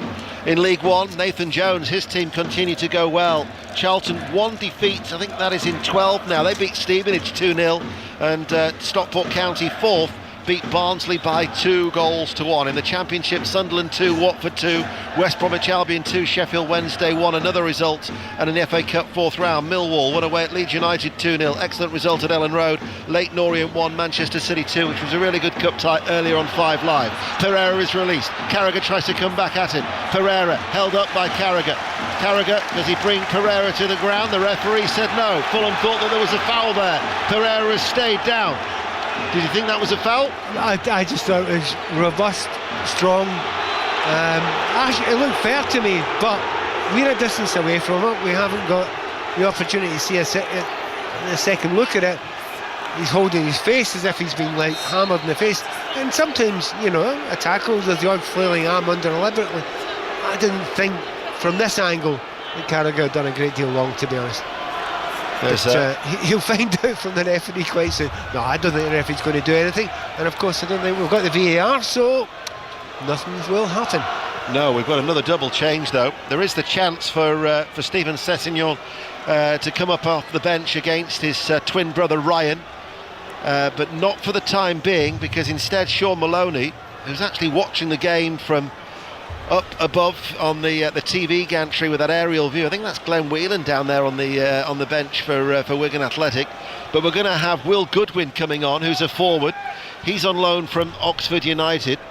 And then Callum McManaman, man of the match from the FA Cup final success against Manchester City, will also be coming on. It's his 3rd spell at the club. Pereira is still down. Back to Angus Patterson at Colchester. Colchester 1, Walsall 1. Teddy Bishop with a fine finish into the bottom right-hand corner after a set piece enabled them to recycle the ball. Game on, Colchester 1, Walsall 1. In the Championship, 2 games at 3 o'clock. Bramall Lane, Sheffield United 1, Portsmouth 1. There's now been a goal at Carrow Road. Mark Webber. Where it's Norwich 1, managerless Derby 0. Josh Sargent, a lovely 1-2 on the edge of the area with Emiliano at Marcondes, and slotted it home to make it Norwich 1, Derby 0. Derby, who sacked Paul Warne yesterday, so Matt Hamshaw is in caretaker charge. They've lost their last 7 in the Championship. So McManaman is on, and Goodwin is coming on to replace Dale Taylor. That'll be like for like. I think it was Johnny Smith, the other player who went off. Yes. So McManaman will operate on that right-hand side for Wigan. That's the double change that they've made. Yeah, and you understand why they made it. And just a few moments ago I was saying, beginning to look a little bit punchless up front. So Goodwin, a bit more robust, a little bit taller, more physicality. Maybe add something to it. Be intrigued to see what happens. I'd love to have another look at that coming together that we've just seen there. Stayed down for quite some time, didn't he? He did. Over there. And Carragher, it has to be said, he is a throwback, isn't he? He's a joy to watch in many ways. He's not filthy or vicious or anything. He's just a good, strong, hard defender. And honest, absolutely honest. Bolton Wanderers 2, Crawley 3 is the latest score. Wigan are attacking edge of the area. Ooh, that was Kearney, who's just gone and caught a Wigan player as the shot comes in, and it's just curled wide by Ronan Darcy, right-footed. It was certainly had the goalkeeper scrambling as he just tried to plant it into the right top corner. It's still Wigan 1, Fulham 2, but Pat Murphy's had another goal. Another equaliser for Cardiff. This one from Reuben Colwell. Got the first one with his left foot 20 yards out. The third one with his right foot 20 yards out. Stoke 3, Cardiff 3. In the end, that Darcy effort was a good 2 feet wide. It certainly was, and but I mean, the right sort of angle, did all the right things. They're getting into slightly better positions now. It still looks most likely that Fulham will win. However, it's not a certainty now, whereas in the first half it felt a certainty. Darcy's added something to it, there's no doubt, as is Dale on this left-hand side. So much so that you're getting the big guns beginning to be brought on now for Wigan. And I think we're going to see one of them in just a moment's time. Iwobi's going to be coming on. Fulham are going to make a double change as well, but Alex Iwobi won the FA Cup with Arsenal in 2017. The attendance inside the Brick Community Stadium, it holds 25,000, 12,281 and 2,102 is the official following from Fulham. That away end holds about 4,500, so they've got the central areas of that support from West London. King picks it up for Fulham. They lead by 2-1. King, though, caught by Scott Smith in the midfield, but still King wins it back and goes on a jinky little run, and Smith for the second time had to get back and then allowed, with the help of Kerr, to get the ball away. Traore will be the other player coming on for Fulham. So you're going to have Traore and Iwobi for Fulham, who lead 2-1. This is Pereira being booed by the Fulham support. He shoots, charged down, behind it goes for a corner kick to Fulham.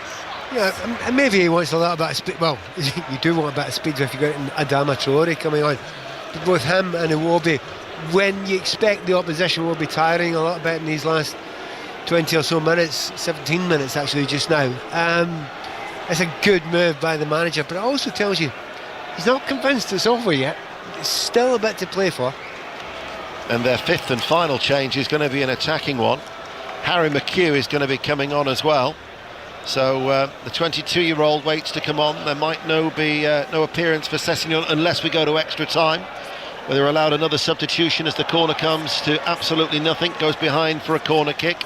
So we're going to have some substitutions here. Rotherham United, who have won their last 3 at home, have fallen behind in League One. Rotherham United 0, Shrewsbury Town 1 is the latest score. And the first of the changes is going to be made. Godu's going to be coming off, and it is going to be Iwobi coming on. The 21-year-old making his first start, made a lively impression, and while the changes happen here, we'll go to Southampton and Chris Coles. Where it remains, Southampton 0, Burnley 0. This has been a really tough watch. Southampton marginally the better, and they've just had a semi-decent chance. Kamaldeen Sulemana bending just wide from just outside the penalty area. Southampton 0, Burnley 0. Another goal at Colchester, Angus Patterson. Colchester 2, Walsall 1. The comeback is complete for the U's. It's Aurora Edwards with a fantastic finish, cutting in from the right wing and finding the top corner. Colchester 2, Walsall 1. Adama Traore has replaced Pereira. He's being booed as he walks off the field of play.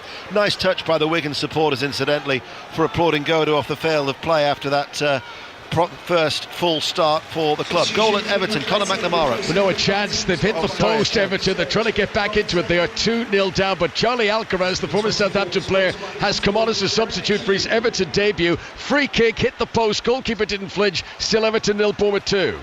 Thank you. Commentary of that is on the Sport website. Sheffield United 2, Portsmouth 1 is the latest score. So Sheffield United are back in front. Harry McHugh, incidentally, came on for Luke Robinson, the left back, but it's all intents and purposes it's an attacking change from Sean Maloney. Yeah, McHugh will try and get up the pitch as often as he can.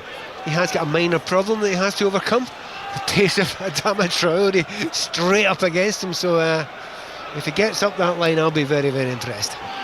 Wigan Athletic 1, Fulham 2. The rugby starts in about 13 minutes time. All the build-up is on Sports Extra. You'll get a little flavour of here as we weave our way from Wigan to Twickenham. As all of a sudden, with McManaman coming forward, this is Darcy with a cross. Could that be an own goal? Almost. Diop with an outstretched left leg almost diverted the ball into his own net. As it was, agonisingly, it went behind for a corner. That was either one of the best pieces of defending that you'll ever see, or else hell of a lucky. I'm going for the latter. I have to say, he just stuck a leg out there, hopes for the best. It bounces down and then just creeps over the goalkeeper and the crossbar. It's a reminder this game isn't secure for Fulham. In comes the corner kick, bubbling about, hasn't been cleared. Bit of a scramble inside the penalty area, drops to the edge of the area, shot comes in, very good save. Low down from Bender away towards his left-hand side, because that looked like it was going to creep in from Scott Smith. Wow, they're unrecognisable in this second half, and you can hear these Wigan fans, they're really going for it now. They believe it as well, they can get it back again. In comes the corner again, another outswinger, much better from Wigan Athletic in this second period. McManaman tries to play the ball out towards Darcy on the far side. Notts County have got a second at home to Morecambe. They lead by 2-0 at Meadow Lane. Let's get news of that second Sheffield United goal from Shojo Saka. Sheffield United 2, Portsmouth 1. Two substitutes combining. Rhian Brewster with a cross from the left. Jezra and Raksaki with the finish against the balance of chances, because Sheffield United have been so poor for most of this game that Portsmouth could easily have had 4 or 5. As it is, they're ahead. Sheffield United 2, Portsmouth 1. McHugh's just been booked, incidentally, the substitute for Wigan Athletic. It's no longer goalless at St Mary's. Chris Coles. Because the Championship side have scored. Burnley in front, and it's a debut goal for Marcus Edwards, on loan from Sporting Lisbon. Played to him inside the penalty area. He couldn't miss from 2 yards out. This game badly needed a goal. It's got one. Southampton 0, Burnley 1. Means the only remaining FA Cup fourth round tie without a goal is that at Deepdale. Preston Wickham. But Wigan are coming forward now here, and this looks like it could be a rather spirited last 12 minutes from Sean Maloney's side. Ball played out to this near side to Owen Dale. Cuts in field, checks back onto his left foot, back onto his right once again. Drifts into a central area, passes the ball towards Carragher, 35 yards out from goal. Out then towards McManaman, looks to go on the outside, sends over a cross, and Cuenca will clear the ball out of play. It goes for a throw, which Civic is going to take, and this, as we know, will be a long one coming in for Wigan. They've been wanting that for quite some time. Very few opportunities to use that long throw of hands, but what a difference it made. The changes have been superb. Civic with a throw, flicked on by Carragher. Kerr is there at the near side of the 6-yard box, and Kerr might have caught Cuenca in the chest. He's gone down as the ball was cleared, and the referee will give a free kick to Fulham. Walsall are down to 10 men, away to Colchester United. Southampton 0, Burnley 1, but Colchester United leading the leaders by 2-1. Goal at Coventry, Charlie Slater. Ipswich have a foot in the fifth round. Coventry 1, Ipswich 4 now. Jayden Philogene with his first goal for the club, and on his 23rd birthday. He couldn't really miss. Put on a plate for him by Clark. Slotted it past the keeper. Coventry 1, Ipswich 4. News from Goodison, Conor McNamara. Still Everton 0, Bournemouth 2, but Everton have now hit the post 3 times in the last few minutes. I talked about Alcaraz's free kick. Jake O'Brien hit the post with a header. Jack Harrison with a cross that's hit the post. Everton banging on the door, but there's still 2 down. Commentary of that is on the sports website. Civic had a little nibble to try and bring down King. The referee has played a good advantage. Here is Iwobi, enters the penalty area. Iwobi shot blocked by Civic. Out it goes for a corner kick, and the referee, I think, might just have a word with Toby Civic about that challenge. FA Cup rules again, that's a definite yellow card there, but he's going to get away with it there, and it just shows you the danger they're under. They will break very quickly, Fulham, now, but they've been put under pressure. Rotherham United have equalised at home to Shrewsbury. Rotherham 1, Shrewsbury 1, that's in League One. Let's quickly tell you news of that sending off at Colchester. Angus Patterson.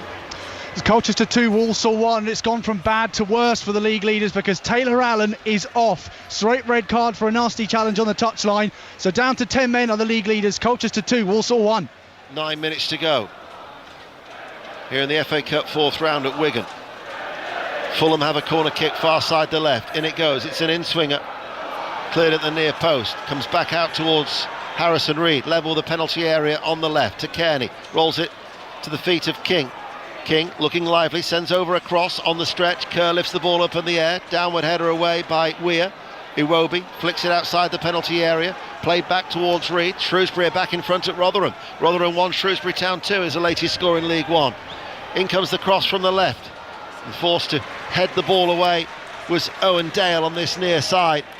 And it will be marshalled safely out by Traore, and Fulham will get a throw down by the corner flag. We mentioned McHugh when he came on, we were talking about the fact that attack-minded player. You know, starts off at left back, and I question whether we get forward. Do you know what? He's been great, McHugh. Every time they get the ball, he is hammering. It's almost like an Andy Robertson flying down the left-hand side. However, at the moment, he has to do a little bit of defending. Can't help but feel and wonder why Wigan didn't try this approach in the first half. To be honest, we were saying this, weren't we? Right at the start. Got another little breakaway here. Let's get keeper will pick it up, but it's been closed down. The keeper's taking a deflection, comes towards Darcy. Darcy hits it goalwards. The ball is going towards goal, but it's off target, and it also didn't have the legs, didn't have the power. Sessegnon was able to dart back and clear it. But again, that was almost a lucky escape for Fulham. It is a lucky escape, and also you understand why he went for it. It was difficult because he was under pressure. To his right was McManaman, who was not under pressure. The temptation to pass to him would have been the right thing to do had he taken that temptation. All of a sudden we've got a cup tie here for these closing stages on 5 Live in the World Service. Ball is hammered away downfield by Weir. Castagna lets the ball settle. Grimsby Town 2, Carlisle United 1. It might not be a winning return to football management for Mark Hughes. Traore on the inside towards Harrison Reed. Kearney now inside the centre circle. Out it goes towards that far side, and Iwobi coming in off the left.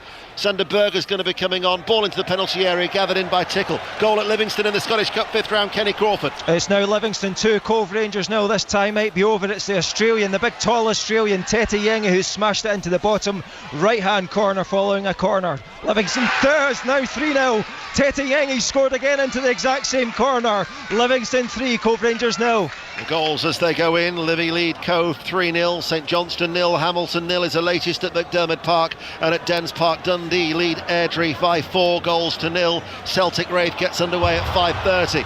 There's a shot, a speculative effort from Owen Dale from a good 25 yards out, forces Bender to make the save, two-handed behind for a corner. This is a great finish by Wigan. Do you know what, dare we say it, they're the better side and have been for about 20 minutes now.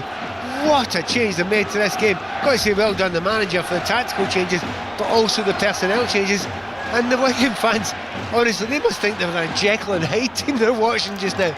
They're enjoying this second half. Corner kick from that far side, the right, is delivered deep. The header by Dale goes off target. It'll be a goal kick. So the 2 results in League 2 earlier.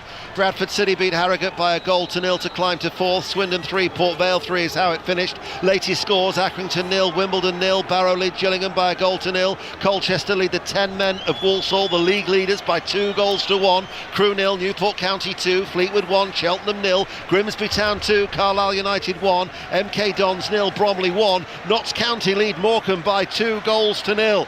And a win, I think I'm right in saying, would take them second. Indeed it would, above Doncaster Rovers. And Salford City 2, Tranmere Rovers 0, as Fulham are going to be making a double change. The 2 results in League 1, Charlton 2, Stevenage 0. Stockport County beat Barnsley by 2 goals to 1. These are the latest scores. Bolton 2, Crawley 3, Burton 1, Blackpool 0. Gary Bowyer's side looking to go 6 unbeaten. Huddersfield 0, Reading 0. Lincoln 1, Cambridge 1, Rotherham United 1, Shrewsbury 2. So Sander Berger has come on, and also Smith Rowe is coming on, and the players who are going off are... I'd say it was Josh King and Kearney. Kearney and King are the players who've gone off. So Sander Berger will just sit in the midfield. Smith Rowe will be more of the attacking players to replace King. Barrow 2, Gillingham 0 is the latest score. You're up to date with the goals as they go in. And in the Championship, Norwich still lead Derby County by a goal to 0. Sheffield United lead Portsmouth by 2 goals to 1. Earlier results: Sunderland 2, Watford 2, West Bromwich Albion 2, Sheffield Wednesday 1. Crewe 0, Newport 3 is the latest score. I'll give you the latest scores in the FA Cup 4th round. Coventry 1, Ipswich 3, Everton 0, Bournemouth 2. Preston Wickham is goalless. Southampton 0, Burnley 1. Burnley looking to go 20 unbeaten. And Stoke City 3, Cardiff City 3. A reminder, the rugby's coming up here on 5 Live. The first half of Birmingham City Newcastle will be on Sports Extra. Then the conclusion on 5 Live, and then Brighton and Hove Albion Chelsea is at 8 o'clock. So still so much live football to look forward to, and the rugby will be getting underway in about 3 minutes' time. If you want the start of the rugby, England against France in the Six Nations, you want Sports Extra. Pat? You just get a feeling that we've got 4 minutes to go. Obviously some added time at the end of that with a lot of substitutions and 1 or 2 injuries. However, you just get the feeling this will have a last chance for someone actually quite likely to be Wigan, the way they've played so far in this last 20-25 minutes. What is bizarre is that as Joe Gardner has been sent off for Lincoln 1, Cambridge 1, is that the Fulham goalkeeper has made more saves than Sam Tickle, where he's been seriously extended. They're about to get underway at Twickenham. Chris Jones.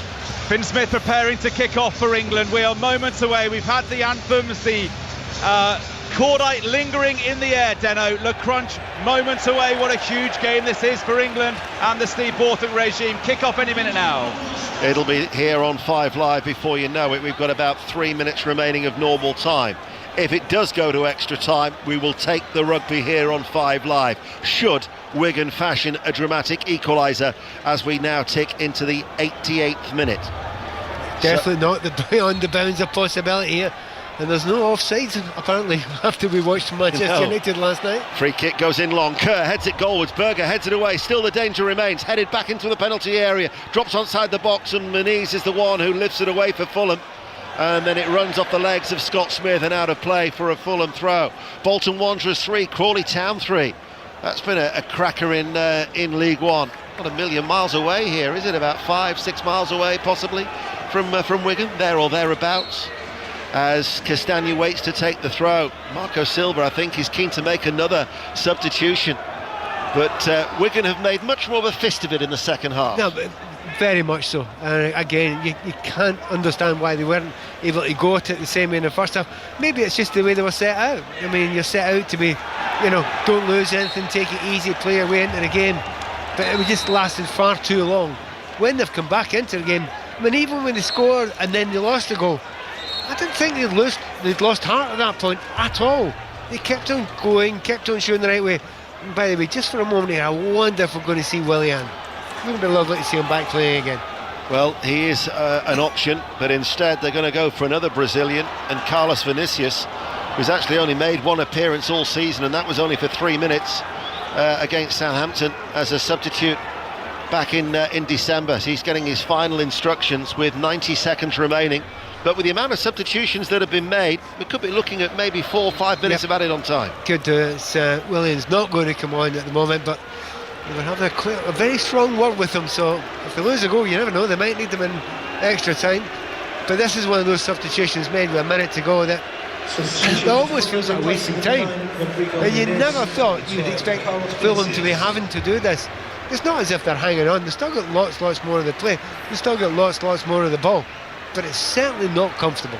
It's a strange game in that respect. Moniz is the player who's going to be coming off for Vinicius to come on, because in the first half it was so comfortable for Fulham. In the second half, anything but for Marco Silva.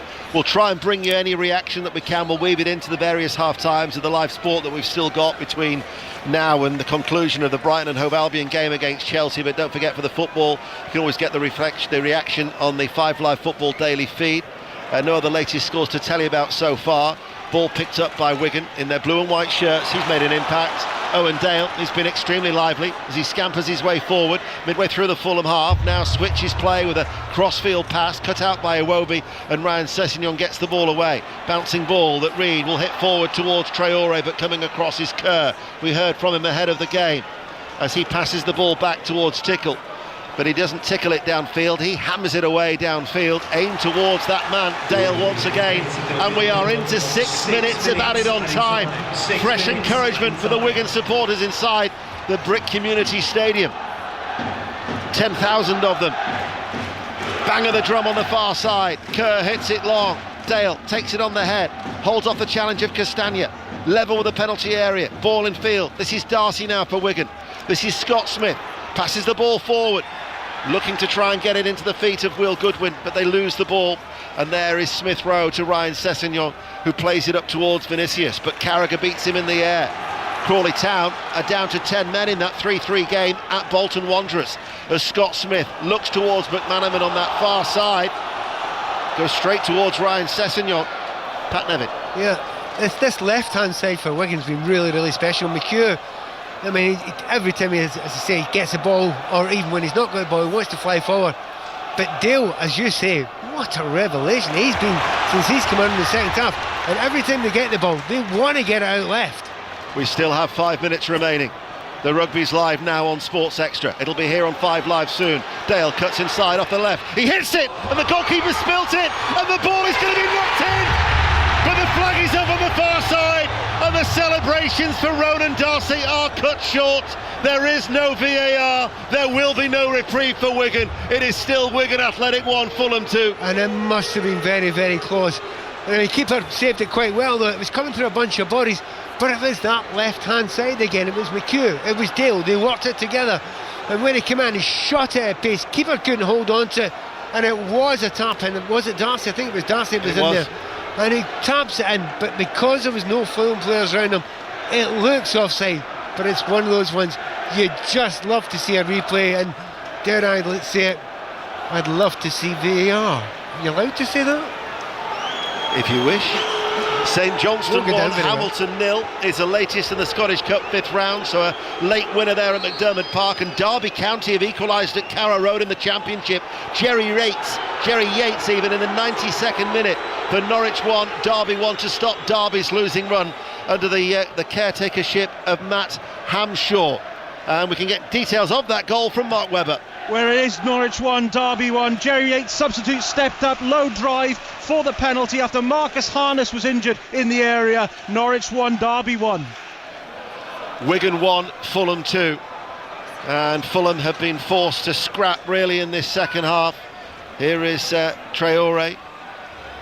I did mention to you there that I thought there would be chances, and I thought it was most likely to come from Wigan, because their attitude's been superb in the second half. The pace that they've lifted it to has been absolutely brilliant. A real confidence about them too. Here is Goodwin. That's a nice little take. Laid it up towards Weir. Couldn't take it into his stride. Couldn't Jensen Weir, after McHugh had earlier won the ball in the midfield. We've got 3 minutes of added on time remaining. Fleetwood Town 2, Cheltenham 0 is the latest score in League 2. Remember, Coventry 1, Ipswich 4, Everton 0, Bournemouth 2, Preston Wickham in the Cup remains goalless, Southampton 0, Burnley 1, Stoke City 3, Cardiff 3. Birmingham Newcastle, first half on Sports Extra, second half on 5 Live, Brighton Chelsea at 8. We've got the rugby on its way, and we'll be heading there as soon as the final whistle sounds, more or less. I mean, how much time have Fulham wasted down in this corner here, taking the throw in? Again, you didn't expect them having to do this, but they do have to do it. Not looking at the best in this second half, Phil, and it's one of those ones, when you lose momentum in a cup game, it is so difficult to get it back, and Fulham haven't got it back at all. Incidentally, it's still scoreless at Twickenham between England and France in the Six Nations. So if you were to sum up this game, Pat, with the rugby on its way, how would you say that? How would you describe really it? Disappointing for Wigan in the first half, because I thought they would be better than they were, and I thought, are you just not good enough?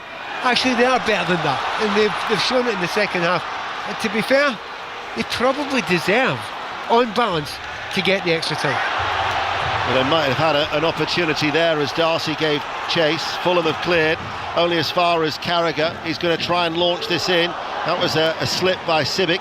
Full time at Southampton, Chris Cole. Southampton 0, Burnley 1. The Championship side through thanks to Marcus Edwards' debut goal late in the second half. Southampton 0, Burnley 1. Blackpool have got a late equaliser at Burton Albion in League 1. Burton 1, Blackpool 1. Wigan, have they got one final opportunity with 60 seconds remaining? Civic at right back, passes the ball forward. Weir leaves it now for Scott Smith alongside. The crowd are desperate for them to get the ball forward. Back in it goes towards Scott Smith. We're inside 60 seconds now here at Wigan in this FA Cup 4th round tie on 5 Live.